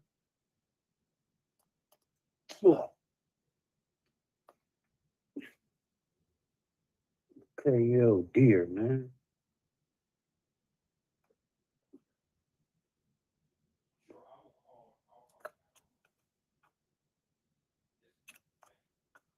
Okay, twin. My apologies, bro.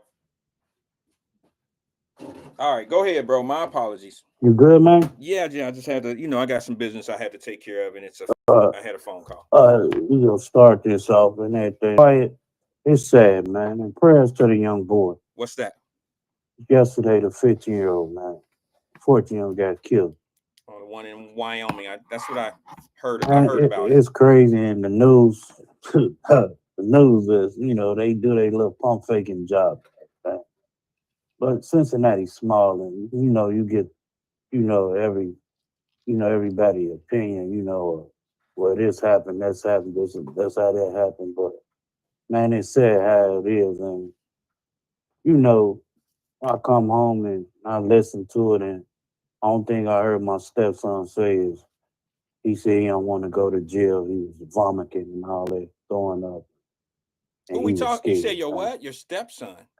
My stepson That was your. got to work. That. No, my stepson, that was his friend. Oh. They played football together. Oh, the young man that And died, yeah, or the other guy. both of them he friends with. But Mm. the dude that did the killing, the ones that's locked up, he said they was on the phone and got word that he was vomiting and you know throwing up and I mean said I don't want to go to jail. He was crying and all that. I bet he don't. Do you know anything about um, what caused this situation? I'll tell you in the chat. I mean on the off the horn, man. Oh, okay. But So it was man, because Is it it's true that it crazy, was a man. It's fight? crazy. And then the news talking about purchase a gun. See, man, y'all just make up stuff, man. But if it's coming from the source and all that, and I'm coming home 7, 8 o'clock, and I go upstairs check on my son, and I look at him. I say, "What's wrong?" And he telling me, because I look at his face spread. I say, "Man, you all right?" Like you was crying, or he is not processing right to him. I say, "What's wrong?" And he was telling. I said, "What?" I said, "I seen him last year, and then I seen him a month or two ago, or whatever, a couple of weeks." I said, "Him?" I said, "Ain't no way." I said, "Him." And he said, "Yeah." I said, "Oh no." And man, why it's sad, man. It's sad.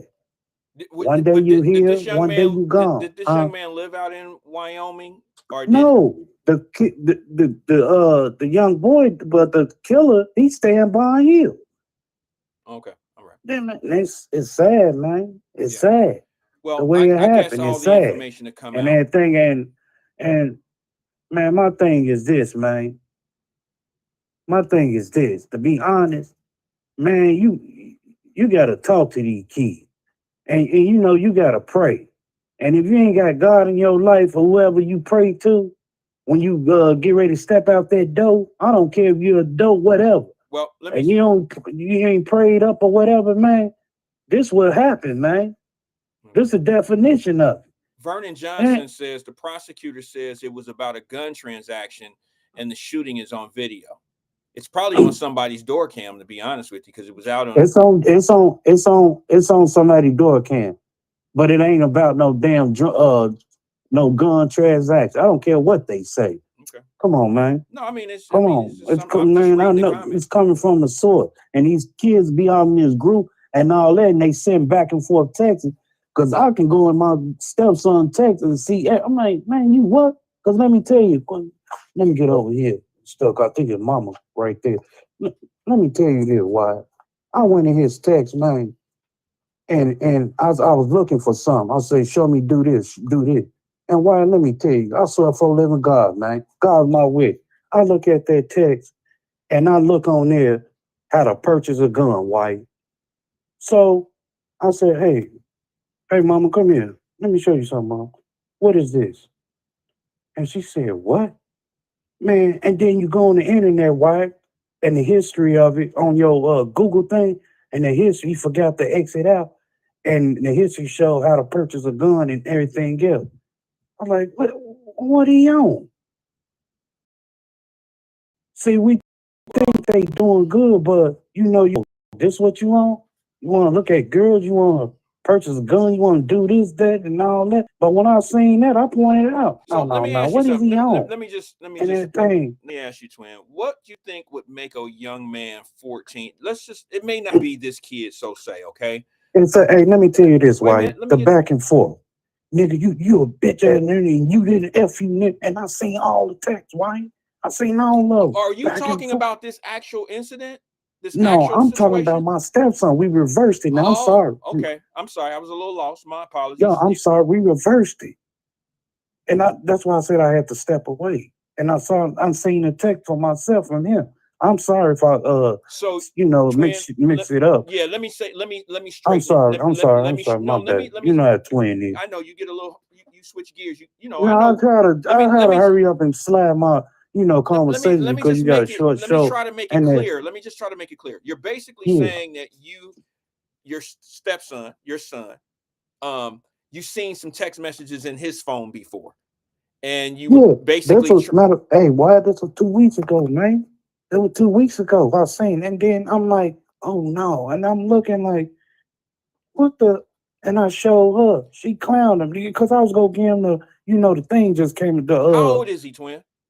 he 13. Now let me ask you something. Why does a 13-year-old think they need a gun? I don't know why protection, cloud chasing, or whatever. So this is a thing. I think there's a lesson to be learned amongst the people. I don't know the stepson, don't know anything about him. I'm just saying, is this what the 13 and 14? Because I don't believe that all these kids out here that are doing this damage are all like street kids. Some of them are pretending to be street Man, kids. they cloud chasing, they going. Man, I've seen a list of things. That's why Wyatt she had to pull him out of College Hill. Cause he got, death threats, they back and forth, and he, having his, little issue, ADHD and all that, they crash out easy. I got you. Just like I let me got tell you. you why. He dude said his own cuz. That's why your sister did. My daughter, that's why your sister did and all that. And his mentality mindset of him having that ADHD, he go crash out. That's why my sister what? I do this, I do that. And oh man, that triggered him and all that. And then I said, what you on? And all that. What you need a gun for? No, they talking smack. You don't understand it. He getting smart. Hey, hold on. Hold on. Now you're out your body now, fam. Don't do that. You don't do that. I don't care you stand 6'1", 6'2". I knock your big ass out. Don't play with me. Now we go talk. I'm gonna talk to you like a son or whatever. You just listen. I'm listening. Now But we all that. know why he need a gun, because you probably threatening. I'm just saying he might not need that gun for the streets. Man, all You your April believe Fools in and all them jokes and stuff for the funny bone. what I'm saying to you is this is a stepson, right? Let me tell you how I felt as a stepson. So I know y'all gonna be like, there go Wyatt. I really felt like one day guy's gonna have to put hands on my stepfather before, or a boyfriend, if I want to call him stepfather, whatever.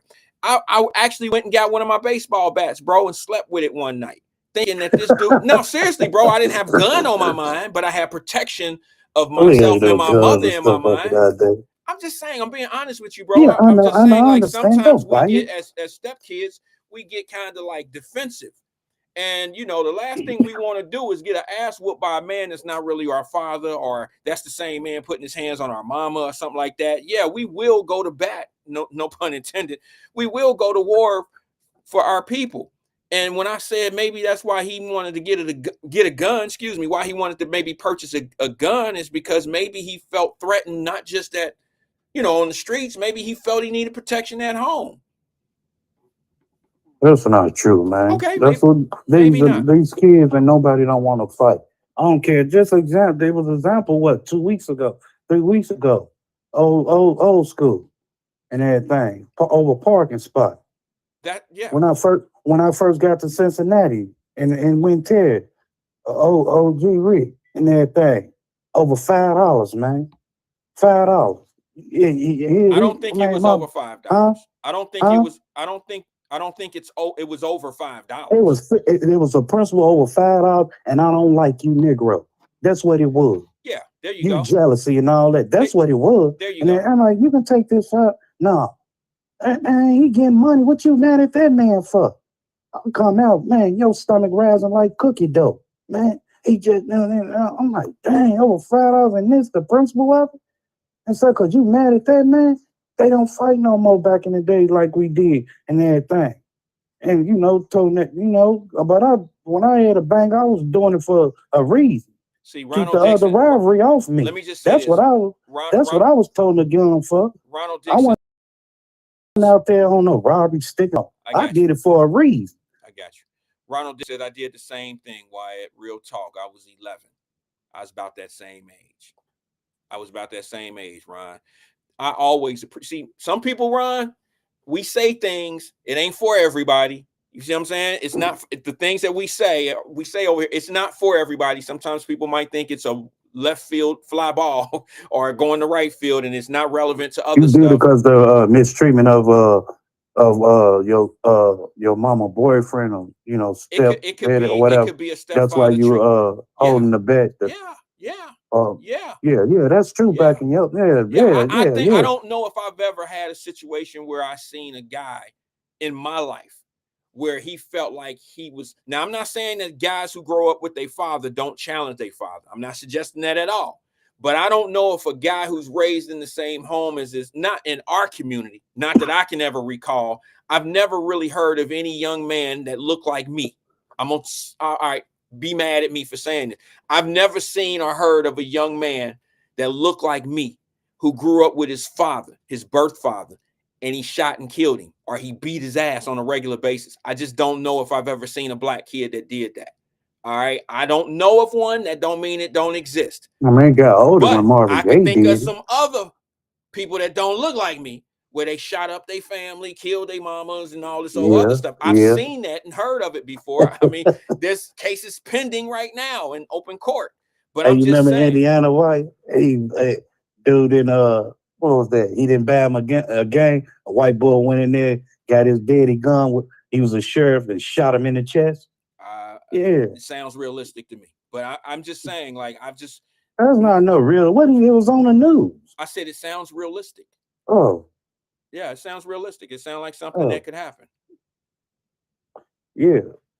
So I just want to know, what would make a child, because 14, I mean, I remember being 14, and I remember being in situations and positions where I had to defend myself, or felt like I had to defend myself. And I never got to the point where I felt like I needed a gun. And I've been through some wars, bro. Like, I had big chili and big people, people that I thought would really do harm to me, bro. But it was always, let me go grab my baseball bat. Let me go get something that's going, I might even get something like a stick or something. That's how we fought as kids. If we felt like it was an unfair fight, we grabbed something. But we never went, never gun entered my mind. Yeah. You see what I'm saying, bro? I just want to know, Hmm. why do these kids Man, um it's clown chasing. To me, in my eyes, to be real, they not fighting no more, man. It's about either cloud chasing or yeah, I'm that guy. I'm that guy. Who want it? You want to be the in the hood. Hey, don't mess with little Tink Tink. Man, he got 30 guns and he got this soldier boy riding with. He run that block now. That's all it's for, man. Cloud chasing, let your name be known I out here, also whatever. believe that a lot of that stuff is insecurities. As much as we want to make it sound like these guys are super tough, I think when you see someone that takes that route and wants to live, in a way that they're threatening to other people, I think that that's a form of insecurity. I think any young man that feel like he got to get on the internet with guns and show how tough he is and he's a threat to someone else's life, I think that's showing how he's missing something in the house. He's missing something. He's concentrating on all the wrong things by making people like he has a lack of confidence in himself. You understand what I'm saying? I think the same thing about, as I got older as a man, I used to think that, I used to think different about women. And I used to think, okay, I get it. Men like a lot of women. But we also know when you run through a lot of women that it's more than just the sex thing that you're chasing. You love to be adored by women. It's one woman to adore you is not enough. So you searching for that woman. That's really true. I can say Yeah, that 100. you searching for someone to look at you with those big eyes, and they look up to you and they think that you the shit. You see what I'm saying? And I think what happens is a lot of men, it's hard to keep a woman that way if he's not a really good dude, if he's not, um if he's not, I shouldn't say thorough, but if he's not really honest about who he is, it's always tough to be fake. I think it's tougher to be fake than it is to be real. Real could only be tough for those that care about what people think about them. A fake person is giving somebody something that person needs in order for you to be appreciated. You see what I'm saying, though? You see what I'm Yeah, talking I about? So understand. when you with a woman and you going through all these women, it's almost like they're building your ego. You need that, and it's harder to keep one woman to keep you stimulated as far as your ego stimulated. I think it's harder for most men who really aren't thorough. I think they have a harder time keeping one woman's attention like that. So when they bounce around from woman to woman, it seems like they're missing something. They're missing something within themselves. That's just me. That's what I thought. I mean, that's how I feel about it. Because I've had my Well, moments early in life and I was like, okay, Vanessa do this for me. And what I mean is she make me feel a certain way. Teresa make me feel, it's you get the same feel, but from different every time. See what I'm saying? I think that's right, one of the reasons why we do that. It's more than just sexual, and I don't know if women even understand that, but I think that's one of the problems we have with bouncing around. Do you right. understand that, twin? So Yeah, I I think understand. your baby mamas all pretty much gave you something internally that made you feel a certain way when you were with them. Would you agree or disagree with that?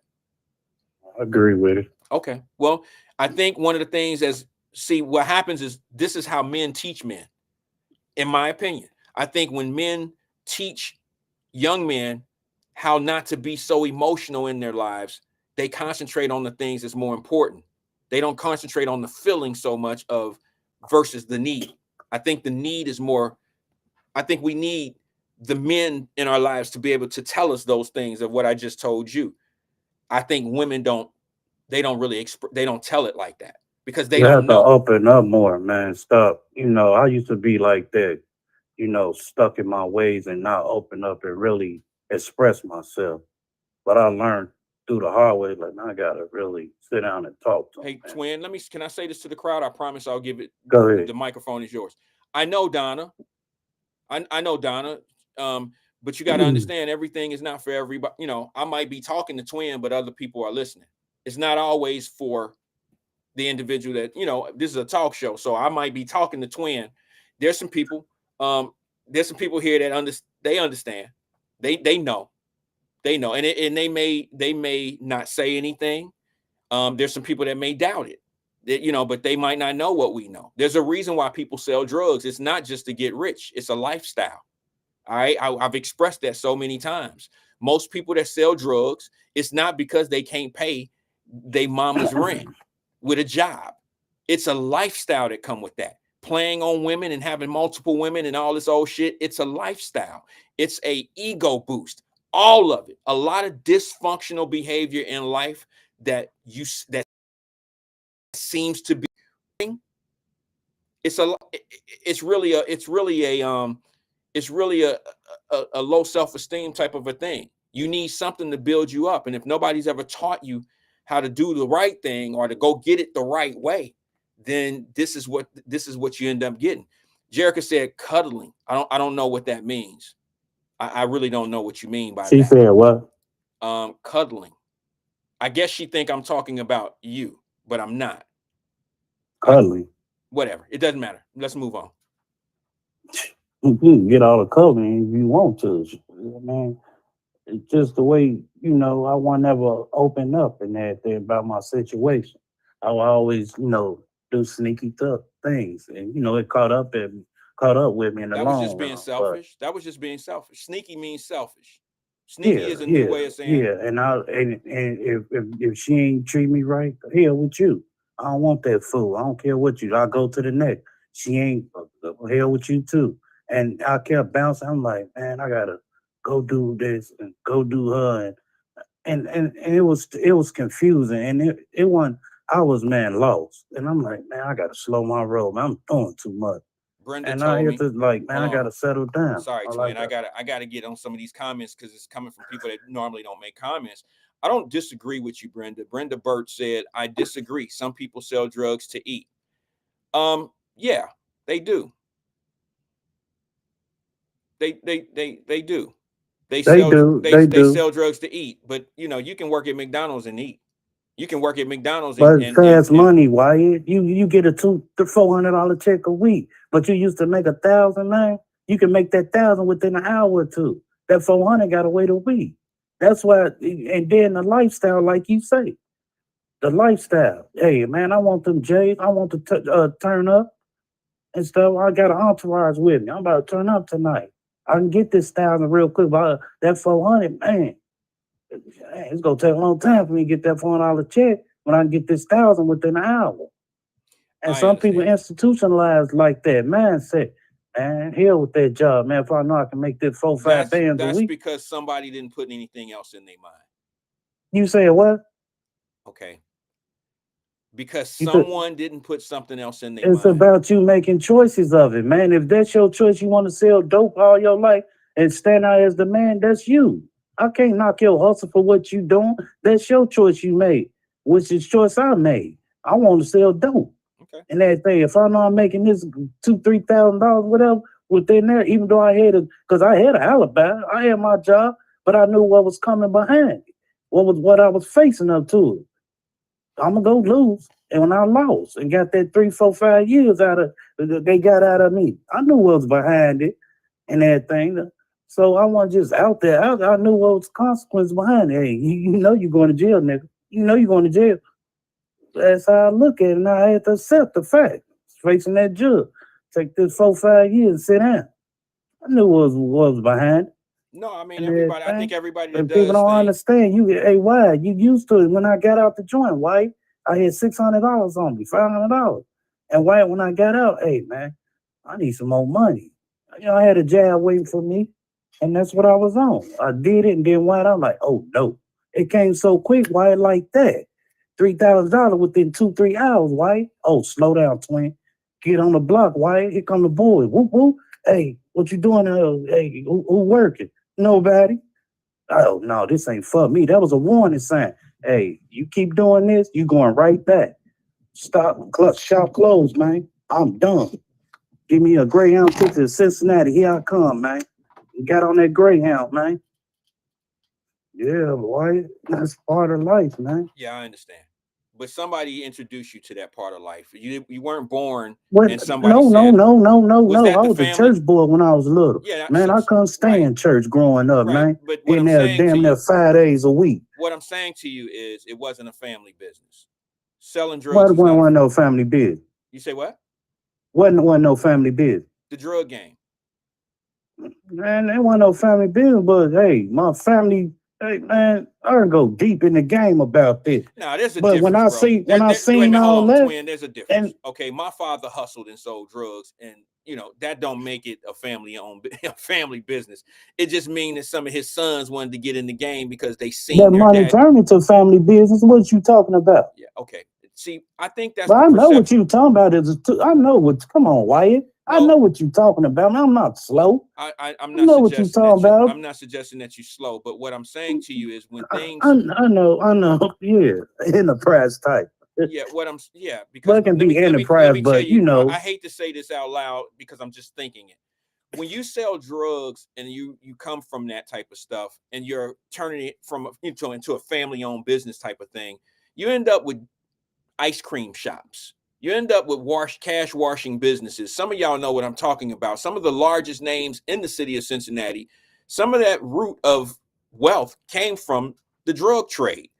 And they're not known in the community as being drug dealers. They're known in the community as being ice cream people. That's when that's different. What we do, we sell drugs for status. We sell drugs to be known in the. I did not look at one dude in my community growing up that I didn't know that served dope. Everybody I knew that sold drugs, you knew they sold drugs, even if you was brand new to the neighborhood or if you didn't even know them from a can of paint. You know what his occupation was because he wanted you to know that. And it's a status thing. It's not I'm about to get my family out of poverty. I'm about to do this. We about to open up a corporation. We're going to do this. We're going to build an LLC. We're going to do this. It's never that. It's never been that. It's always been a status thing. And here go the thing. The most degrading thing about it all was we would never take them drugs. And I mean, we as being a community, they would never take them drugs up to another a suburban area and set up shop. It was always a shop in our own communities, devaluing our property values. The same property values that people said, well, our property values are dropping and now they're going up and they're moving out and gentrification and they're moving us out. And I'm saying to myself, bro, we can be our own worst enemy sometime. Here we are bitching and complaining about not being able to buy homes and property, and it's all been sitting right before our face. But nobody got tired of Lil Ricky or Johnny selling dope on the corner, devaluing the property. And it's a horrible thing that we have to be reminded of. And then we come and say, we had choices. We had choices. Some don't have choices. I understand that. Some choices are put in front of you. I mean, like you're limited choices because some families or parents don't know any better because they was raised with the same absent information. They don't have the information any more than Lil Ricky did. And it's so just you said we ain't take the drugs to the suburb. not in most cases. I'm not saying they don't do drugs in the suburbs, but in most cases, you had to come down No, to the you hood to and let pick. me tell you this. In the suburb, they were uppity people and everything else. You connect with one of them Yankees or something like that. They used to come down to the city and get it. And then once you get a brother, a guy from the streets, he came to the suburb and flooded the whole suburb. That's how it went down, Wyatt. You couldn't go in them suburbs. I don't know how All how I'm it was, saying to but I you, know in bro, the is you didn't. city. All I'm saying to you is in the suburbs, you didn't see dope fiends running through backyards and through other people's. No, You didn't no, see no. They garbage opened up bags and shop and you didn't see everything. Well, it protect. took one guy to go there and the white folks coming to the city. Now Hey, meet me on let such and me such. ask you this: did the same drugs from the city, did they affect the community out in the suburbs like they did the inner city? Sort of. No, Yeah. they didn't. It didn't tear Yeah, it. they It did. didn't. How? Yeah, they did. How? Cause let me tell you, okay. You couldn't go to Calumet City, Salt Trail and all that. Them big town out there where them big town Arcade and all them stay out there in Chicago, Salt Trail, what is it? Salt Trail and I forgot the other one.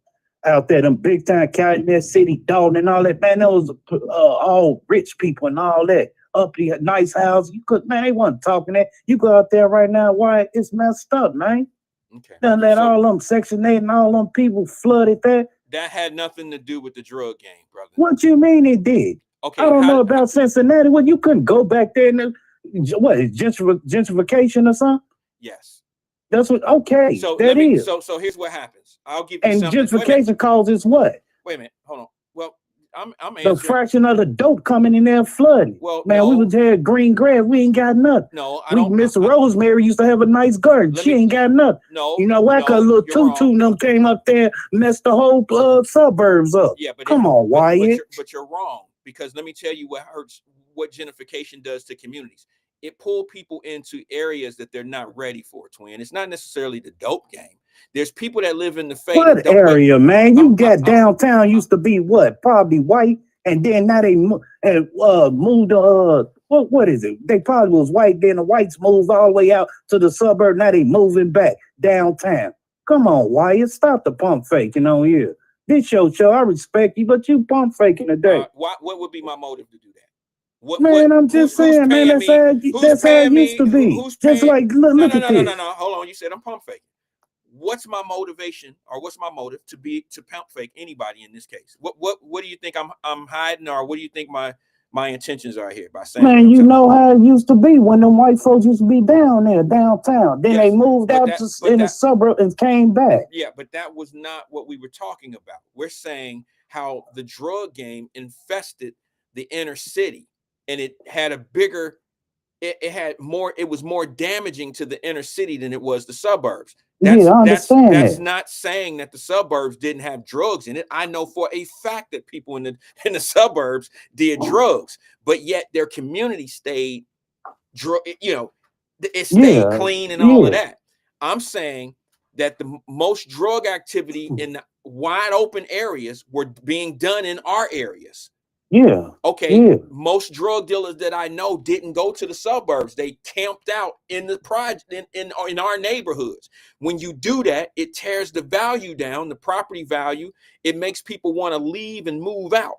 Now, what messed Forest Park up in Cincinnati is not necessarily the drug game. It was the gentrification, like what you're saying. It was them moving people out of communities that were not accustomed to taking care of grass, drywall versus cement walls, not throwing shit on the ground instead of putting it in the trash cans. What do you think the difference is when you look at the suburbs versus the inner city? You got worn out grass, trash on the ground, and all of that. A disrespect for something that they don't own. When you go to the suburbs, most of the suburb areas, those people own those properties, so they have a little bit more, they value it a little bit more. Whether it's a black suburban area or a white suburban area. It's back in the day in Cincinnati, was white folks downtown over the Rhine.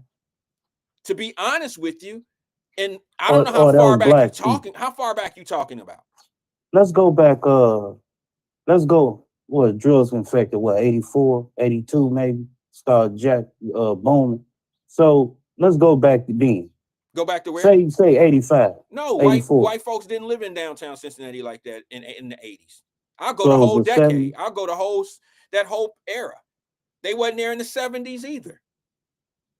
And if you're talking about Cincinnati, I don't know how Chicago was, but I know. No, Chicago after the Martin Luther King, that's when everything went. Let me crazy. tell you something. That's everywhere. Let me tell you something. I'm just gonna give you my little bit of history of Cincinnati from the way I know it. And if I'm wrong, guys, please don't think that I'm doing this on purpose or I'm trying to steer people in the wrong direction. I'm really just giving you what I know because it's my stomping grounds. It's where I'm from. My grandmother grew up on certain areas of the streets.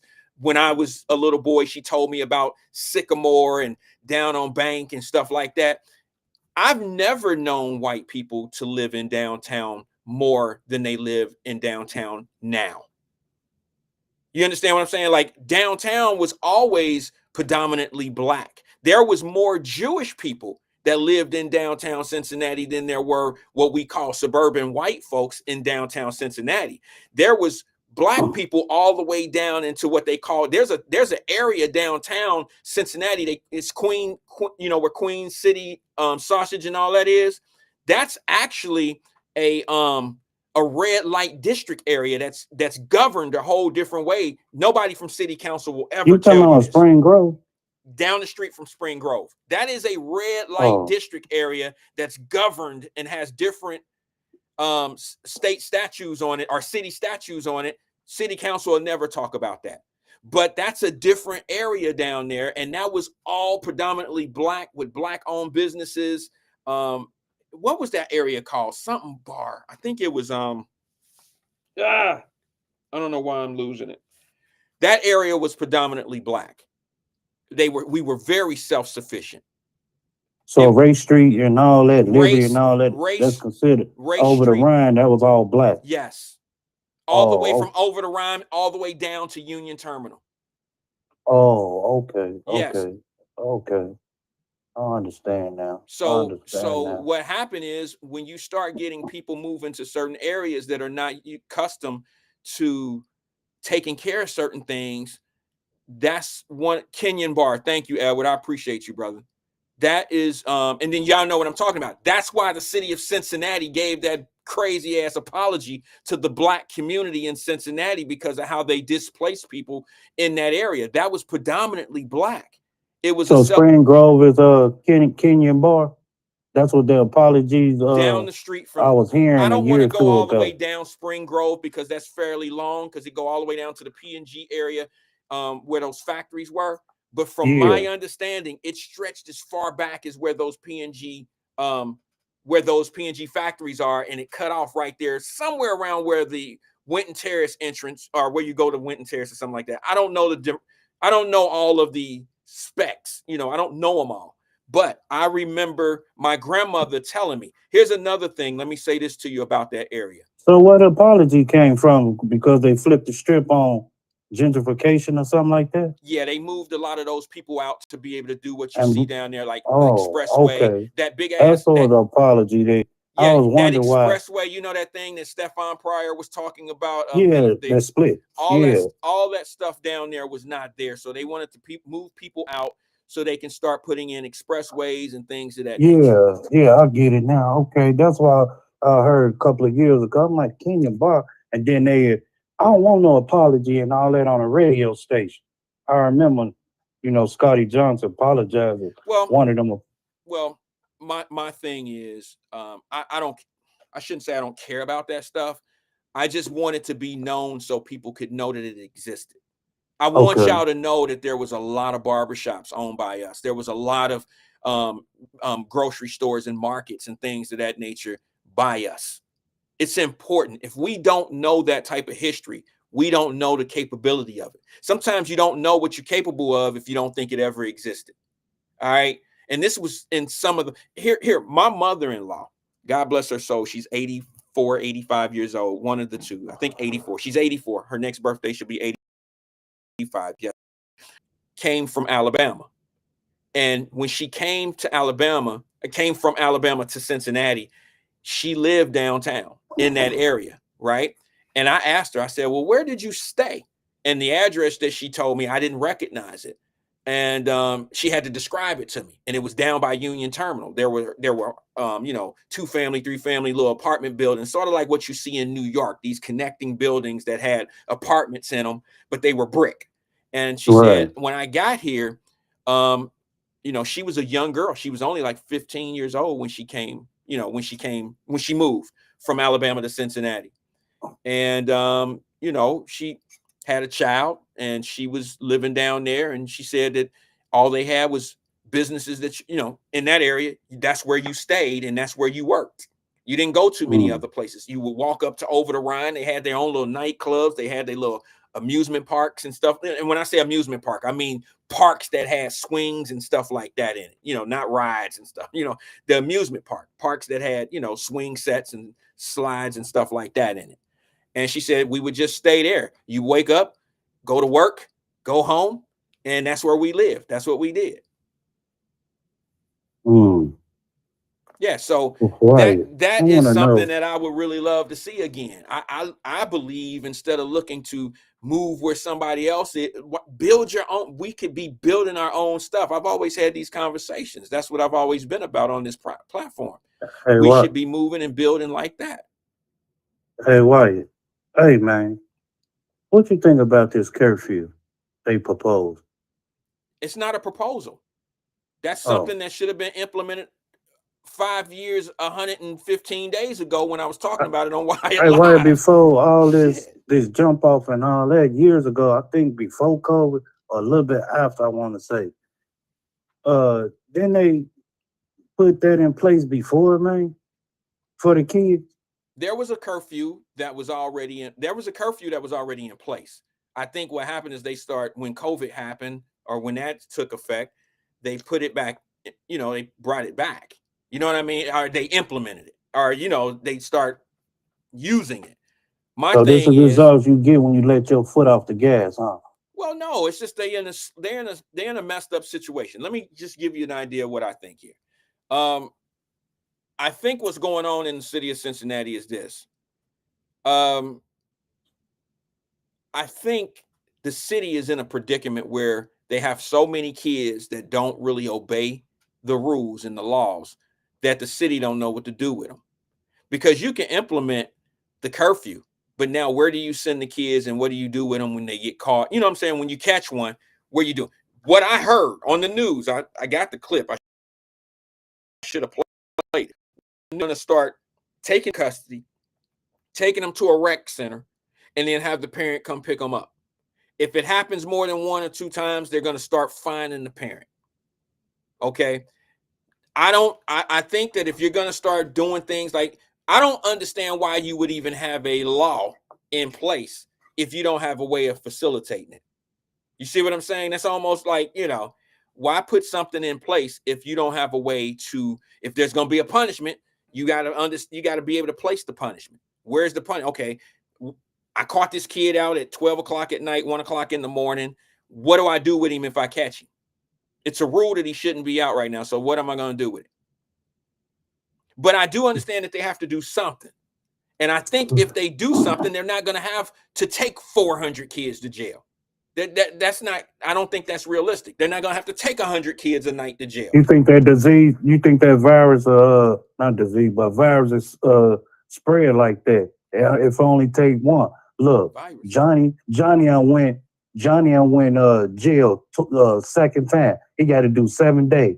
He went to jail third time. He got to do 30 days. And his mama paid $3,000. You think that that virus won't spread to the next person? Like, hey, listen here, you is not going to jail like Johnny. And I think if they push it and stick with it, I think it'll be a good message for these YNs out here, man. I really do. If they really stay on it and stop pump faking the issue about it, and we had this and don't let your feet off the gas, I think they should. I think it would stand a chance in Cincinnati, and it can spread somewhere else across the world, man. Because you don't see this stuff in China and none of these other countries. It's America, man, that's doing it. And like I say, they get paid off for our pain and suffering, man. They like this. Man, listen here, Wyatt. Listen here, player. Listen here. Wyatt, if the role models, Jay-Z, Michael Jackson, Michael Jordan, all that, they know how to stop this madness, man. Why they is know it how their to stop it, but they get paid off this. No. Wait a minute. Hold on. Why is it Jay-Z's responsibility? No. Who you think they look up to? The Cardi B's and the Sexy Reds and all this craziness, man. That's mama fault. What? That's mama fault. Okay, man. It's mama fault. Why?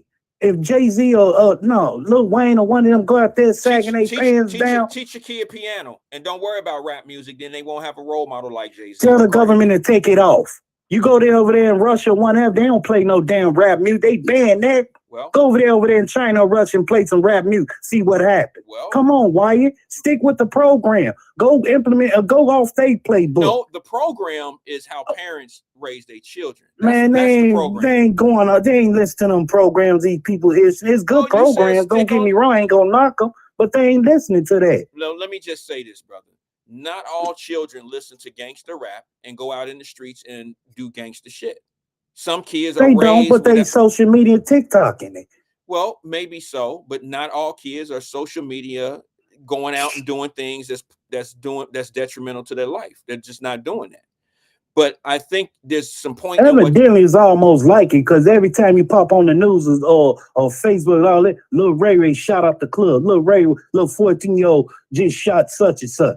They little what's calling them out in Row Hills and stuff. Why? Let me say this. Come on, man. Let me say this before I move on. Kim Moore Eberhart, I said that on purpose, Quinn. All right, because I'm an advocate about blaming daddy. All right, trust me. I say it like what people say. I don't really mean it's the Man. mama's fault. That's just me being sarcastic, to be honest with you. I really do believe that they should be charging the dad just as much as anything they're gonna do to the mom. The daddy locked up. So what?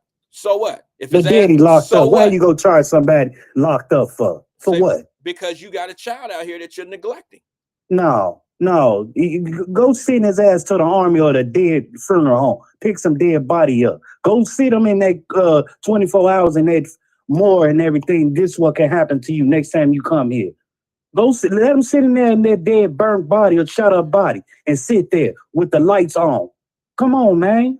I'll make an example out of y'all, man. Matter of fact, you lazy ass police around here that don't do nothing.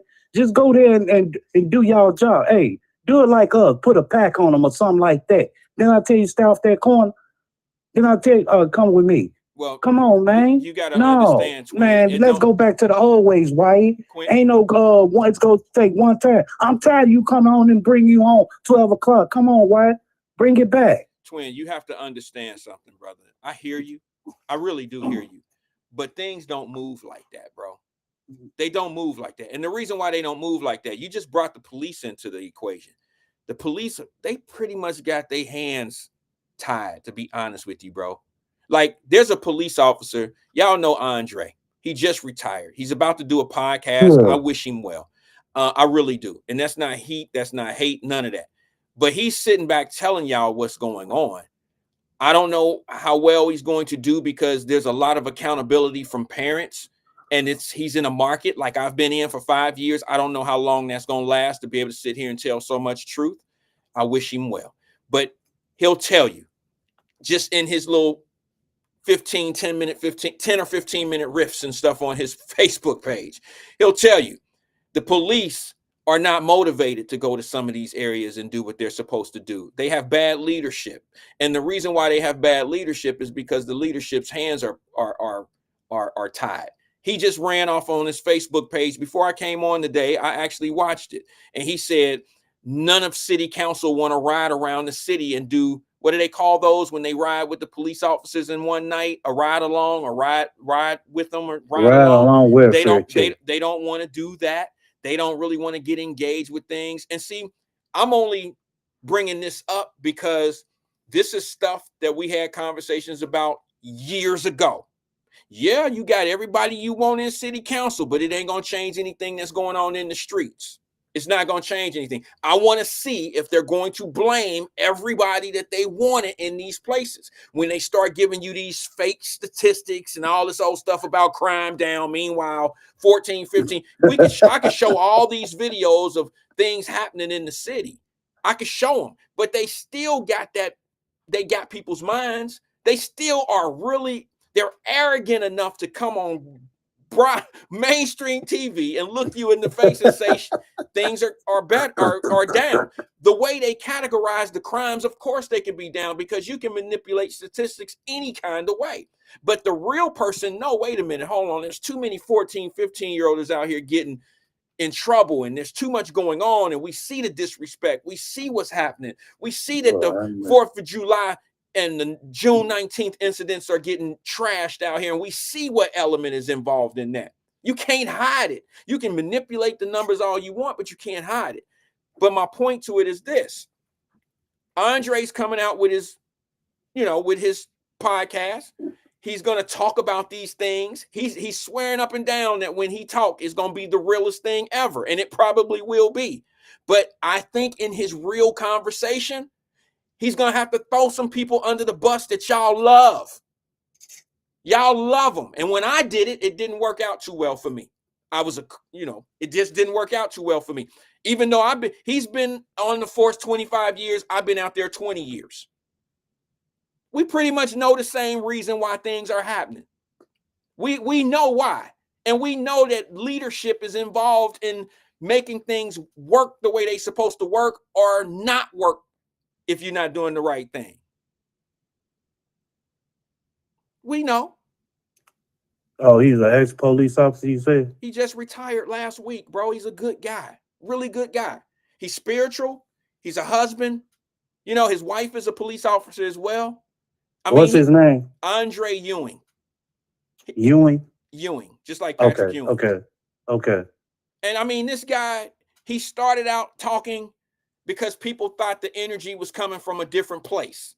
He was telling the truth about a situation, and everybody was on it. They was, yeah, hell yeah, go, bro, go. It's just like they were when I first started.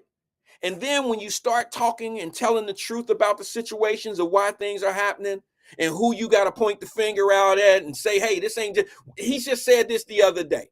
Terry Coleman said 30 years. Okay, my bad. Okay. He's been on the force for 30 years. He did 30 years. So you know who I'm talking about, Terry. When he started talking, it's on point. I mean, he's been on the show. He's listened to this platform before. But my problem is it ain't no problem. The situation that I see, what I call a problem, is when he start calling out certain people, it's no different than what we've done here. It's no different. And what's going to happen is, like, when he was talking to some people, when he was telling the truth, it was all good when it was about the police. Well, we got too many police officers that don't want to go in certain neighborhoods, or now you mixing up and you making all these squads and you doing all this. Everybody was loving him. But then when he just made an announcement the other day, like, oh, here we go with another 14 or 15-year-old black kid shot in the streets. I don't see all the preachers and I don't see all the certain people coming out with the signs. It's no different than what we were saying over here. Viewership go down when you start talking like that, bro, because you are holding the people that the city hold when they adore these people, but you yet see that they're accountable, that we're not holding them accountable. Then things get a little bit different. You see what I'm saying? It's going to be different for him because he's going to have to tell the truth. He know what the truth is. When I've never said, because I've never been in a position to say this, well, city council members don't do ride-alongs in these bad neighborhoods.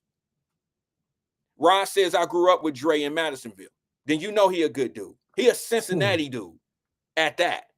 See what I'm saying, bro? He know what the truth is, and he know it's not just the kids.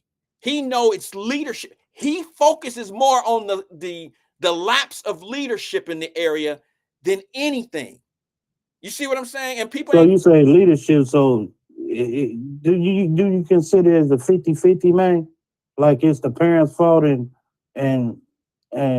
like, I don't know, the kids' fault or something like that? And what is it? Bad parents? And programs. It's a combination of everything that you're seeing today. It's bad children, okay, that are raised by bad parents, and then you have fake leaders that put bad programs in front of them. It never really fixes the the problem. It puts a Band-Aid over a bullet wound. No pun intended there, y'all. I'm just being honest with you. I hope when the brother come out, you get an opportunity to watch his podcast. I don't have any times or dates or anything. I want to listen to it because he's an ex-police officer and he ran the game for 30 years. I'm definitely want to listen to him, and I want his outcome about this situation, man. Because I know it's a woman, lady out there that third shift and everything, and she can't keep up, but she trying to make ends meet. She can't keep up with her son. She thought her son was a neutron, but here come little Ray been robbing and stuff. So now that you gave that scenario, twin, you don't think that the father should have something to do with that kid? Like, you don't think that kid's father? The father probably locked up or something. Okay. Probably just sometimes the woman puts him away. No, because she take it out on the son. See, we go back. You ain't coming around. Go back to that same debate. I don't know the truth. I just know my truth of that debate. I don't know everybody's situation. I'm just telling you what I hear most from men. Man, some good stepfathers out here too, man. Why we just can't keep on saying the biological father? Some good stepfather. I'm good to my stepkids or whatever. Twin. Anybody I've been around, man. But now let me ask you something. And this might pinch a little bit, okay? But now let me ask you. Do you raise your stepkids differently than you raise the kids? No, I told you that the other day. Wait a minute. Man. I don't believe treat them all the same. I don't believe No. I don't believe what you mean? I believe that you're knowledgeable. You're a smarter man than you were when before you had your own kids earlier in life. You couldn't have taught them kids what you know now. You didn't know what you know now. No. Come on, Wyatt. I know that. But then you didn't raise them the same. Just admit it. You didn't. You know what you know now because of the pain and suffering that you went through as a man. And you learn to do things differently. So those kids that you had in the earlier part of your life didn't have that they didn't have that privilege of getting the twin of today. 2025 twin. You didn't have that. Your oldest son is what, 25? No, my oldest son is 27. Okay, my bad. I'm off a couple. So that same son didn't have that 2002 kid is not getting what a 2025 kid is getting out of twin today. Would you agree or disagree with that? Were you the same twin as you are today in 25 as you were in 2022? You can put that straight jacket on me. That's true. Right, exactly. So you can't say that the way you're raising your stepchildren is the same as how you raised your biological children. You can't say that, twin. And that's only because you may have grown through things in that 25-year, 27-year span, and you've learned more and you've learned how to be better at doing other things, and you pass that on to the step kids. The beginning kids didn't have that privilege. They didn't have that opportunity to know right from wrong from daddy because daddy wasn't in that space at that time. What are you talking about? When I was doing my thing and I was told them right from wrong. No. Hey, this what can happen to you. Here's what happens, twin. Here's where we kind of did the disconnect. Where my father did the same thing. He was not really part of my life, but I knew him. Okay, it's one thing. I knew where he lived. I knew that he was in the city. No, I wasn't like that. Okay, now that's not what I'm suggesting. What I'm suggesting is kids do more what they see versus what you tell them. So you could be telling your kid, that's true. You could tell your kid, don't sell drugs. Here's the repercussions. Here's what's going on, blah, blah, blah. But your son see you getting money and he know how you getting money. He'll follow you to the money versus you telling him. If you do it, twin, if what you doing is probably more, it's more motivating to him than what you telling him to do. He's looking at you and he's saying, well, mama, daddy telling me not to get to the money I am on these But they learn off they learn off the streets. They didn't learn from twin. They got word of it and everything. Your dad used to do this and then that such and such. Twin, but your kids knew what you was doing. No, okay. Twin, your name was ringing in the streets, right? I heard you say that so many times. Yeah. So if your name ringing in the streets, twin, your kids here. You don't think when my daddy's friends Vic and them was telling wait a minute, hold on. Trust me, this is off their mama what I was doing. I didn't personally put the pack in front of them. You know that ain't what I'm talking about, twin. You don't have to put the pack in front of them. Trust what I'm about to tell you on this. When my daddy's friend Vic was telling and Mr. Calloway, which is or Mr. Lavender, which is Mama Birch and them. I don't want to put it out there, Mama Birch, if you're still here, but you know who these guys are. When they was telling me that my daddy was on vacation or he was down in Florida doing something, I knew my daddy was in jail. When Vic would give me $5 and say, hey, I talked to your daddy, he told me to give you this, he gonna send it up, but I'm gonna give it to you now.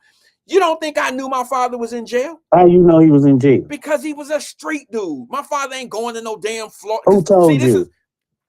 Okay, twin, regardless you put two and two together? Yes, twin, I wasn't a stupid ass kid. I knew what my daddy was into without even not being in his life because his name rung in the streets. His buddies in the street. I know how street dudes move. And when you gone, chances are you're going to a place where street dudes go. When's the last time you seen a street dude go on vacation for 2 years? To Florida, or go to Colorado for 2 years to go ski or go to Florida swim. That don't happen, bro. Why do y'all think children are stupid? God, your daddy, your kids knew what you were doing. Regardless if you was opening up the pack and showing them the money, it don't matter. Just other kids would tell, most kids share information amongst each other out here on these streets, bro. It don't even be the parents. Parents don't even teach kids hardly anything anymore. Kids are self-taught. You're right. And they're self-taught, not by their own, by their own getting on the internet. Maybe today, yes, but back in my day, we were self-taught because when we walked outside the door, it was our internet. That was our information. That was our World Wide Web when we walked outside. Everybody taught us what they knew. See what I'm saying? Everybody taught us what they knew. I learned how to shoot dice. Jay Dismute taught me how to shoot dice. I can name everybody that taught me how to do some bad shit out here. It was never my mama. It was never my daddy. It was always somebody out here in the streets that taught me how to do some shit that was wrong. So Wyatt, to be honest, man, real talk, man. What you think is the solution or strategy of stopping this madness, man? Man, why y'all ask me that every time? Man, come on, man. You're a motivational You guy ask me that and every everything. day. I can't tell you any more other than ask one of these parents on this platform that has kids and their kids have never really been out in the streets or been out here being a menace to society. Ask these parents, how did they keep their kids out of that shit? There's the answer to the question right there. Because I got my way, but if you look at the parents on this platform right now, ask Princess Flower. Well, you got it easy because you got girls, man. No, not necessarily. Man, ask come on, Stephanie. man. Okay, hold on. Let me ask Stephanie Ask Stephanie Covington, who has a son, how she kept her son out of trouble. How he never caught any dope cases or court cases. Ask her that. Ask some of these other parents. Ask Tiffany Daniels. How does she have a boy and a girl and they don't focus on street shit? And if you gave her son a gun, he wouldn't know what to do with it. He'd probably be like, I don't want that. Ask the parents on this chat or in Wyatt Live family. Ask them how they've been able to keep their kids out of the way of all this shit that's going on in the streets. So you saying it's a Me Too as movement? Monkey see, monkey do. I'm saying that if parents are more engaged in their kids' lives, that it's most likely you can be engaged all you want. No, it's just what you teach them. Look, man, let me tell you something, bro. You can be yes, you can. You can be engaged in all your kids' life. It's what you teach them and what's taught around them. If you talking about smoking a blunt, that's what the hell he go do. If you on that table and this how you kill them nigga, that's what he go do. It's about teaching, man. That was my you can point. tell them all you want. It's about teaching, showing them, hey, this what can happen to your ass if you go out there and rob a bank. I agree. I can't agree with you more. I agree with you 100%. Yeah, and that right, was my man. whole You point. two-faced. You no, talk I'm about twin. You just made my point. It's exactly what the parents teach them. That's what I was saying in that whole debate. It's not what it's how you keep your kids engaged in what you teach them, bro. It's exactly what you said, but your argument was different a few minutes ago. I'm telling you exactly. I said it yesterday. Quit telling me what to do. Teach me. Show me what to do. Don't tell me what to do. And that's what the people have been telling us for 60, 70 years. Thank telling you, Kim. the people what they go to do. Let me you tell can this. show me and teach me. Let me tell you what Kim Hart said this. She says, girls ain't easy. I had two. Look at these girls now. They rougher than these YNs. Yeah, I don't know. Yeah, these new generation white. Well, yeah, I agree with that. But bro, she had to maintain two young ladies just like I did. Let me tell you what I did. Hold on. How old is her kids though? About your daughter's age? Kim, put the ages of your daughters in there if you don't mind. I don't know her daughters. I'm gonna have her put it in there because I read that comment. But now let me tell you this. Let me tell you why my daughters ain't out in the world twerking and doing all this old crazy shit. Okay, let me tell you why. Because Wyatt is a neutron. No, you come from the streets and John and everything, but you ain't look back, man. I'm on another level. No, bro, it's because of this. Come on, it's man. Because I got my girls engaged in something that would distract from being in the streets, and that's what a parent does, twin. Oh, okay. That's the part of parenting. And here's the thing. A lot of people, and I'm just gonna say this because this is what's been talked about. A lot of politicians and feel-good ass people say stuff like, we need more things for these kids to do. We need gyms, open gyms and stuff like that. Man, Stuff exists. Out there. It exists. Let's be honest, politicians. Yeah. What you need are parents that get their kids involved in those things. We all know that they could go to the YMCA, the boys club, all these different things they can go to. They could go, they could go get a job. There's a lot of things these kids could do.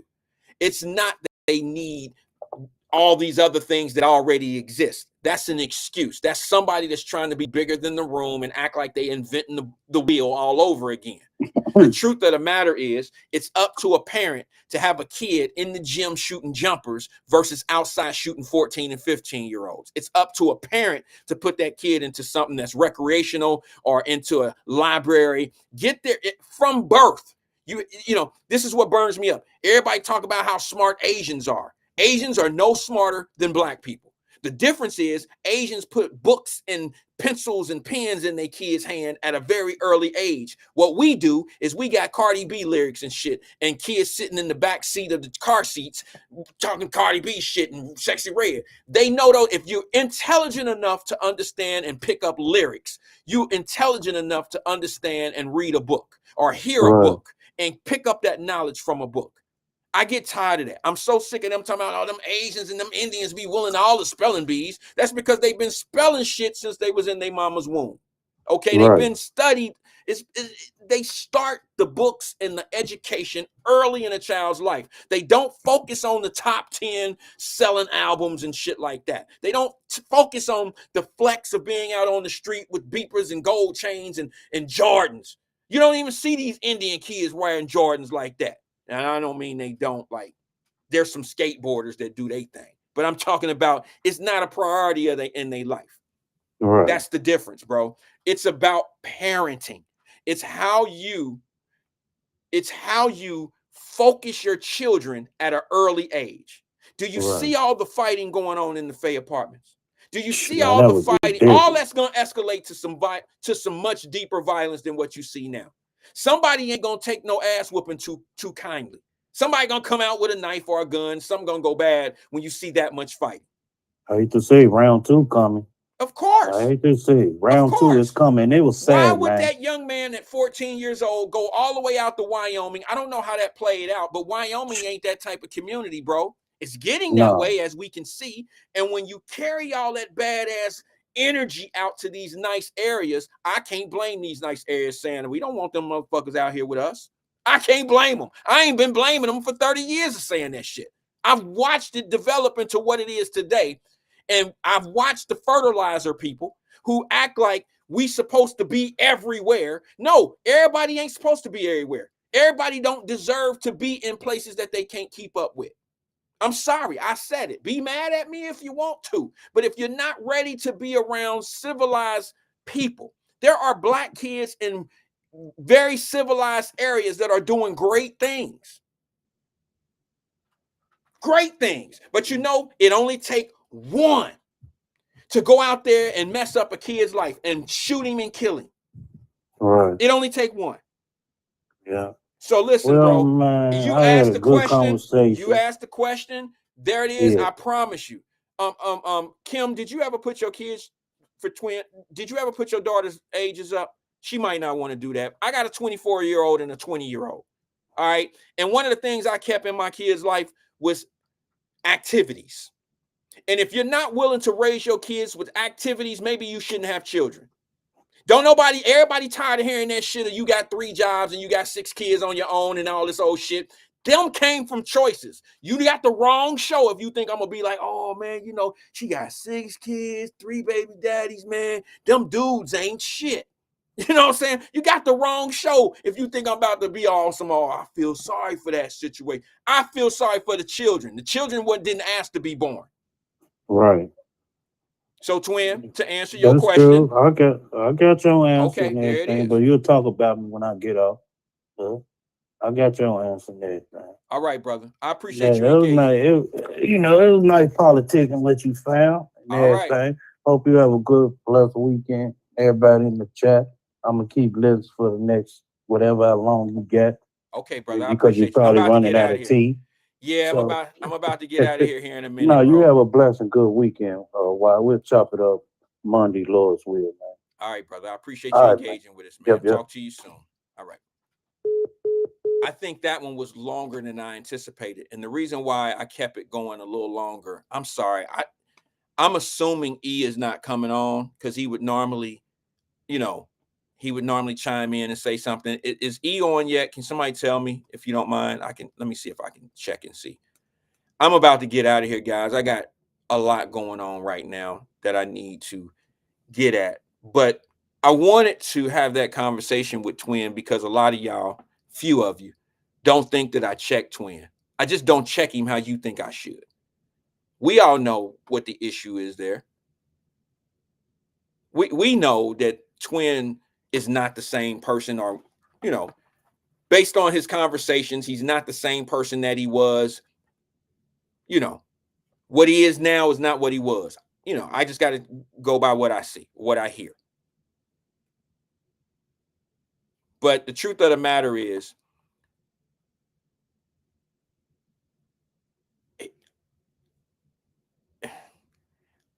I don't think he really get it. I really don't think he understood what I was saying, because he kept moving. Y'all know what they say, moving the goalposts or some shit. Like, he's a good guy. He really is. But when you think that you're able to give your children, stepchildren today, the same, and I'm not talking about love, I'm talking about teachings and morals and principles. I don't think that a person that's selling drugs in their life is the same person of somebody that's working hard every day at a job. When he was selling drugs, he was out in the streets. That street shit is a different mentality. Whether you know how you carry yourself or not, Twin, is different. You was walking different. You was rocking different. You was wearing different clothes. But when you get up every morning and go to work and work your ass off, you walk and talk different. Your family can see it. It's a different level of respect. And if your children are watching you in the streets, they don't have to see you walk down the streets. They don't have to see your packages and all that stuff, okay? But they see your aura. Your aura. They see your aura. So I got my retainer in. They see. They know. And when you 25 years ahead now, and you're getting up and going to work at Kroger every day, you busting your ass for a real check. You teaching your new kids, whether they stepchildren or your body, like whatever, you're teaching them differently. They're learning different. And they truly have a different respect for life. Twin said, come on, Wyatt, I know. I understand a lot. I'm not saying that I don't know if you was getting it because of the conversation we was having, like the way it was moving. Because when I asked you if you think, did you raise them the same? You said, yes. I think everybody here knows that it's impossible. That's an impossible mission. I respect you for changing. I don't respect, because look, man, I don't respect what I was into. I don't respect that. That ain't something, I mention it a lot because it's something that I have to, because I don't want people to think I think I'm better. I mention it. Bro, listen, I just lost a brother who, him and I ran the streets together. Y'all know the stories about that. Not some of y'all, we weren't street dudes, but I wasn't a street dude, but I just woke up. I woke up to the destruction, and it wasn't, sometimes you got to take your personal feelings out of how you doing things in life. Sometimes we're so into ourself that we don't really understand how much damage we doing to other people. We just don't get it. And when you take a moment and step back and you realize how much damage you're doing out there, then you might change who you are. That's what I had to do. I really had to take a moment and say, hey, man, I don't even want to go down that rabbit hole. I don't even want to get too far. God put a situation in my hands, and here's the thing. I already know God gave me one shot to get out. He said, if you don't pick up this message, boy, if you don't take what I'm telling you and what I'm putting in your face and how I'm making you feel at this moment, if you don't get it, I promise you I'm going to send you to jail. I promise you, you're going to go to a penitentiary.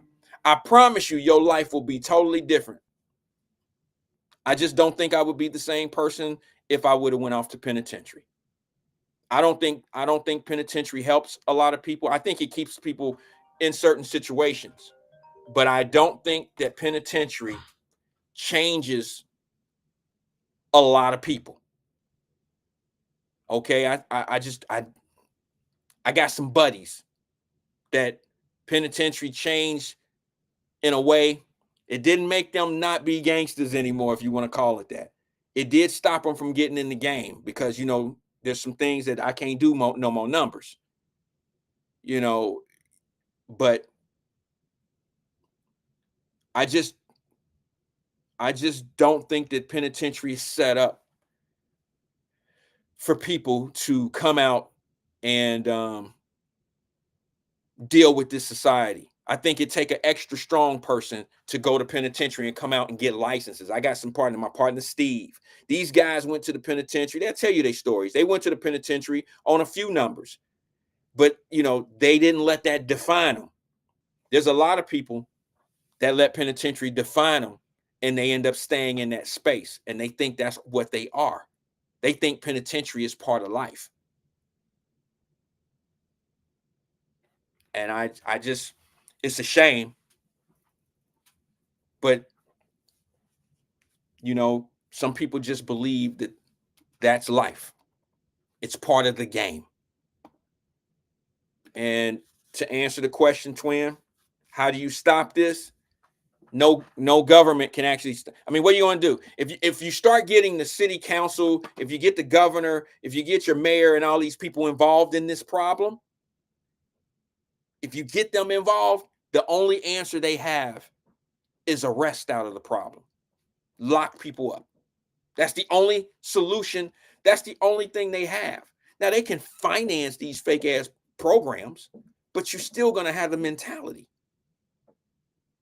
That's like saying, well, we put jails in place to house people that do bad stuff. So since we have the jails in place, we're going to send them there, let them do their time. And then when they come home, they're never going to go to jail again. That's an unrealistic situation, isn't it?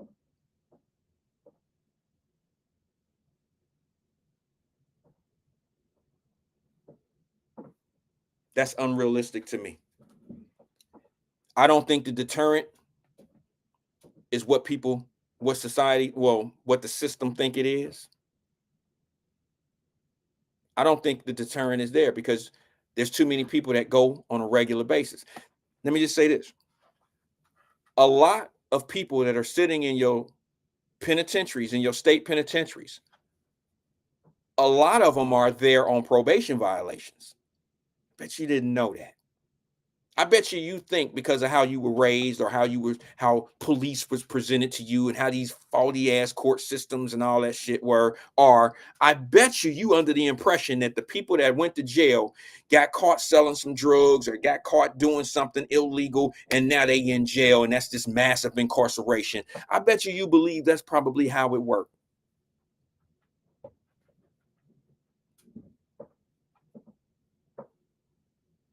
There's a huge probation situation going on.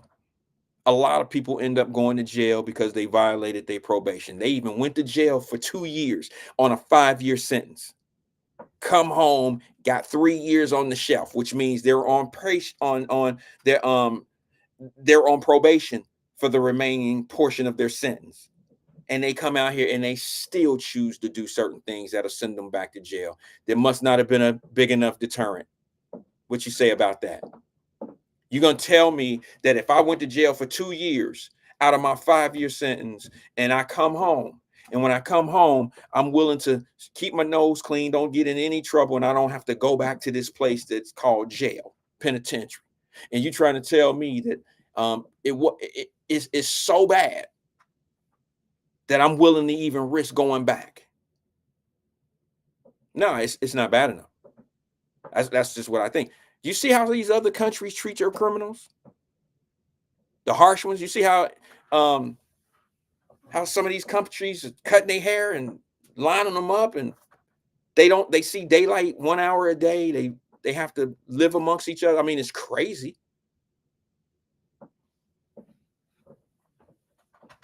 I'm not always talking to you, Jerica. There's people that just believe that you get caught selling drugs and you go to jail. All right, there's people that think you get one count and go to jail and you get 5 years or whatever. There's a lot of people that don't understand that people go to jail and they get out a lot earlier than they supposed to do, the time that they do, and they get a lot more time on the shelf than they do in jail. Here's the thing: what a lot of people don't know is this also. When you get a 5-year sentence, if you get out in 2 and have 3 on the shelf and get caught doing something, which is a probation violation, you still have the probation time, which is a mandatory 3 years, plus the time that you get on the new charge. Now you're gone for 7 years.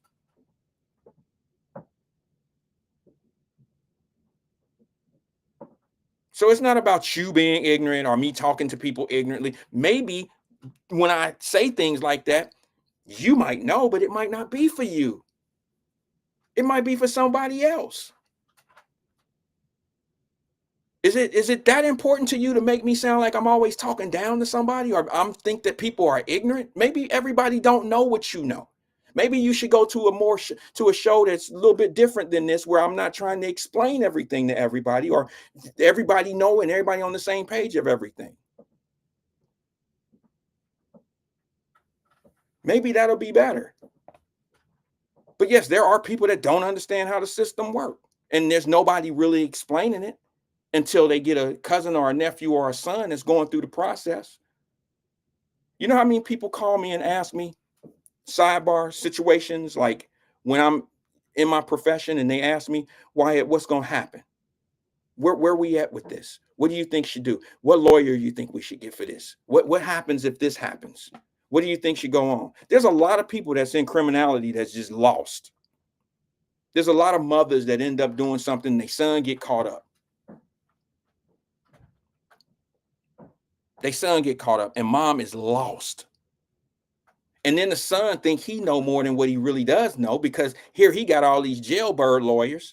Here he got all the boys on the street gonna tell you, oh, bro, this your first offense. You ain't gonna catch no case. You ain't gonna go do no jail time, because this your first case. This your first count. This your first case. You ain't gonna do no time. They not telling you that probation on your record is just as bad as a felony, because it's a felony probation. Court records, you might as well just go ahead and go to jail. You might as well just be in jail when you look at the paperwork. No employer or nobody cares. Oh, you got 3 years felony probation. Okay, that's not as bad as going to jail. No, they're not saying that. They know you committed a felony. The only good thing about it is you didn't go to jail, but you still have it on your paperwork. It's still in your sleeve. And mothers don't know any better. They don't know. Daddies know, but where are they? The father may know, but where are they?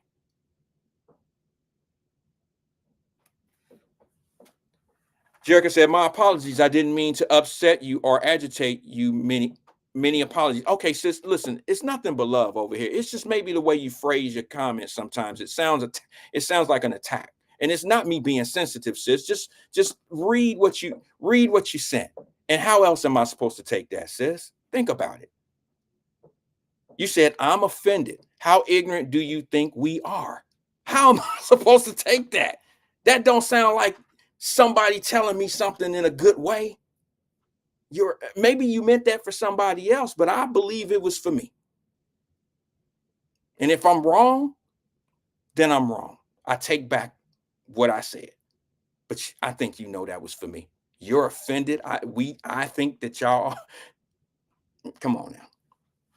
I'm not going to get into the word games, but I'm just saying, sis, there are mothers that have watched Wyatt live.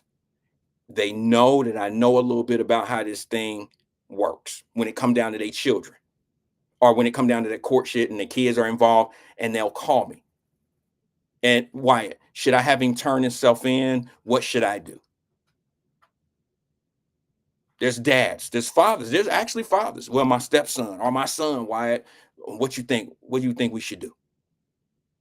So I know there's parents on here, grandparents on here that, don't have a clue. And here's what happens. Well, Sierra says, sometimes I feel like that because the topics cater to hood issues. Well, when we get to that, when we get to, certain conversations come up and it get a little long tooth. I understand that, Sierra. But I think there's a learning. I think there's a teachable moment in all of it. Because when I hear things like what Twin was talking about, y'all can't say that this isn't an important part of what's going on in today's streets. Do you understand what I'm saying? Like, sis, we got 14 and 15-year-olds out here shooting each other. It's street shit. They're not shooting each other over recreational basketball games, over skating parties. They're not shooting each other over things that are really, really small, minute. These are things that are dealing with street shit. And unfortunately, we got a lot of parents. Just look at the videos in the Faye. Those are not 14 and 15-year-old kids. Sometimes they're 14 and 15-year-old kids fighting grown-ups fighting young kids. Don't you? When was the last time you ever seen in a community Mama Birch and my mom and all them fighting children? When did 14 and 15-year-olds hit the streets out in the Faye or downtown or in Bond Hill or anywhere and fighting grown-ups? They ain't just fighting 14, 15-year-olds. These are 23-year-old dudes fighting 15-year-old boys. These are 23-year-old little dudes out there with the video camera like this, watching the fights, filming it. No, let them rock. No, let them fight. Let them rock. Let them roll. Let them rock. Let them roll. This is a cultural problem, and it all stems from home. And I'm telling you some things that I know Andre gonna tell y'all when he started his podcast, because he's been out on these streets as a police officer. He gonna tell y'all some heartbreaking information. I know everybody want to say it's some other shit, but he is going to tell you that I have had kids. I've grabbed kids and was taking them home. Mama was towed up. Daddy wasn't nowhere to be found. Kids that didn't really have nowhere to go had to drop them. Grandma wasn't at home. Nowhere to go. This is a disservice to our children. You understand what I'm saying? It needs to be exposed. You got the fertilizers that always want to make it about some other shit so you'll get distracted to the real issue. I'm sorry, it needs to be said. They benefit from this dysfunctional behavior. Where there's money, follow the money. Every time some tragedy come in, you got the same players coming in that's involved with the soft voices, making it sound like they part of the solution. Sorry, it's not always like that. I'm not trying to be rude or nasty. I'm giving you the real root of the problem. Go look at the situation they have in Over the Rhine when they did that video of the toughest streets in Cincinnati. Go look at some of that. Those are our streets. They're not taking it out to all these other communities. Cincinnati has 52 communities, if I'm not wrong. Why are they saying all the tough communities are in our neighborhoods, the black neighborhoods? Is that a lie? Are the statistics, are these statistics wrong? Why are our children involved in so much of that violence that's making the city seem unsafe? Are they chasing white little boys down, Latino little boys down in stolen cars? Put it on the news. Let me see it. I want to make sure. I know they are.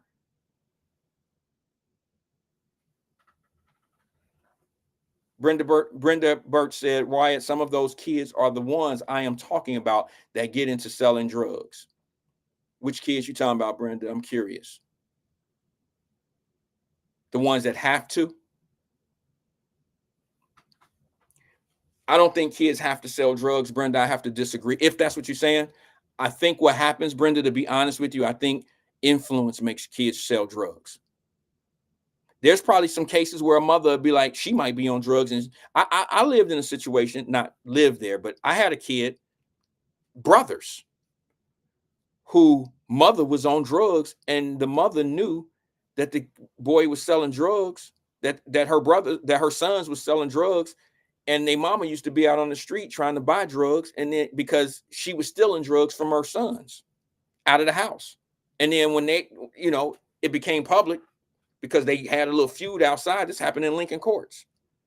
And when they got into it and blah, blah, blah, blah, blah, nobody would serve their mama out on the streets. Like I watched it. I wasn't in the dope game, but I know I know everybody. She couldn't come buy no drugs from nobody over in Lincoln Courts or in Laurel Home. She couldn't come do it. But the craziest thing to me is here we are selling drugs, your mama on drugs, and you out here selling drugs. You know how tough it is for your own mother out here. You know how difficult it is for your mother to function. She's a crackhead. She's a drug addict. And she's walking the streets trying to get drugs. And you don't have a problem selling drugs to other women just like your mama. You don't have a problem selling drugs to people like your father, guys just like your father in your own community. You don't have a problem with that. And you see what it's doing to somebody in your own home. You got to grow. I guess as a young man, I didn't really understand it. We know right from wrong, but we might not understand the impact. Okay, Brenda said the kids that you said took home, that I guess the cop took home, and their parents were out of order. Yeah. Here's the thing, Brenda. I'm just a firm believer from being in that world that I knew some kids who mother and father or mother was on drugs, and they still didn't sell drugs. They raised themselves. They got up and went to school. They came home. If they didn't have food in the house, they found a way to get some food in the house a different kind of way. Maybe not selling drugs. Maybe they had an auntie or somebody that was feeding them. Maybe they lived off the school food. Not everybody in the inner city who grew up poor and broke ended up selling drugs. You see what I'm saying? So it's not an excuse. You can't say, we grew up in the projects. We ain't had no money, so we sold drugs. That's not an excuse for me. That's a choice that you made. You just happen to make the wrong choice in my eyes. Let me go to the phone lines before I get out of here. Good afternoon. Oh man, I lost a phone call. Sorry about that. I was about to take that phone call, but I'm at the top of the hour, guys, and I'm really tired. Have a great afternoon. Have a great weekend. Peace and love to everybody, man. I really appreciate you guys coming in. Thanks for giving me your time. Peace and love to you all, and I mean to everyone. Nothing but love on this side. I'll see you guys Monday at 1 o'clock right here, same place.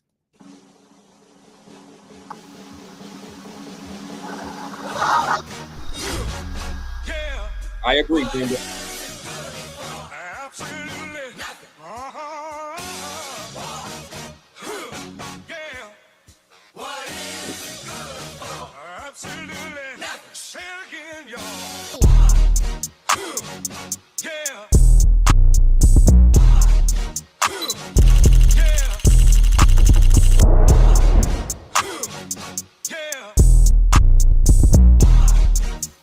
Hey, see these niggas no bueno for shit. I remember them days I was broke in the bitch late at night trying to hit us a lick. I had stopped kicking doors and went brick for brick, ran it up, now I'm rich in the beach. Nigga fuck with my pockets, end up in the ditch. Nigga try me, I'm far from a bitch. I'm with all of these steppers running up and you hit niggas bark but no biting this bitch. Nigga reach for my chain, we gon' fight in this bitch. Oh, he think that he quick, then I'm striking the bitch. I can't cut this little hoe, I'm one night in this bitch. Got me feeling like, bro, you alright in this bitch. Nigga throw the wrong set, drop the mic in this bitch. See, I'm straight out the D, but my heart in the 6. See, we really not into that arguing shit. No, they really not having they bar and shit. I can't wait till I get all these charges this minute. I can't stand how these niggas be flogging and shit. I invested in rap off for robbing and shit. Who the fuck told them boys we fell off in this bitch? Nigga reach, I'ma cut off his wrist. From the grove, but them boys in the could you think we was soft in this bitch? In the paint, I can beat how I'm ballin' and shit. This bitch bougie, she stylin' and shit. Shouldn't have fucked, now this hoe she keep calling and shit. I cannot give you all of me, bitch. You better move safe, I don't play by my pack. If he hop in this ring, I'ma do him bad. Still trapping, I just sold a grocery bag. Locked eyes with his hoe, now I know he mad. I know shooters who hoop, but I laced up my cleats. I was strapped in the field like some shoulder pads. This beam on my Glock, not for laser tag. Left, right, uppercut, I'ma fold his ass. He think I'm a pussy, doing bad. He think I'm a rookie, doing bad. Put off with his hoe, ooh, he mad. He thought it was cheap, fooled his ass. Better watch how you step when you fucking with me. Punching that pack, call me Monster Ali. I'm from the funk, I'ma throw up the east. I'm a 95 baby, true certified P. Bro, bread with the fam, now it look like a feast. It get hot in that pot, I'ma pop like some grease. I'ma bust down a bed with a scale and an iPhone. Back with the pack in the trap, make them go long. I really ain't whoop me a nigga in so long. When I heat up this 40, it feel like a hot cone. I'm still in the trap selling onions. Big nigga step like a bunion. I'm at the bank counting money. Niggas no bueno for shit. I remember them days I was broke in the bitch late at night trying to hit us a lick. I had stopped kicking doors and went brick for brick, ran it up, now I'm rich in the beach. Nigga fuck with my pockets, end up in the ditch. Nigga try me, I'm far from a bitch. I'm with all of these steppers running up and you hit niggas bark but no biting this bitch. Nigga reach for my chain, we gon' fight in this bitch. Oh, he think that he quick, then I'm striking the bitch. I can't cut this little hoe, I'm one night in this bitch. Got me feeling like, bro, you alright in this bitch. Nigga throw the wrong set, drop the mic in this bitch. See, I'm straight out the D, but my heart in the 6. See, we really not into that arguing shit. Smash that shit.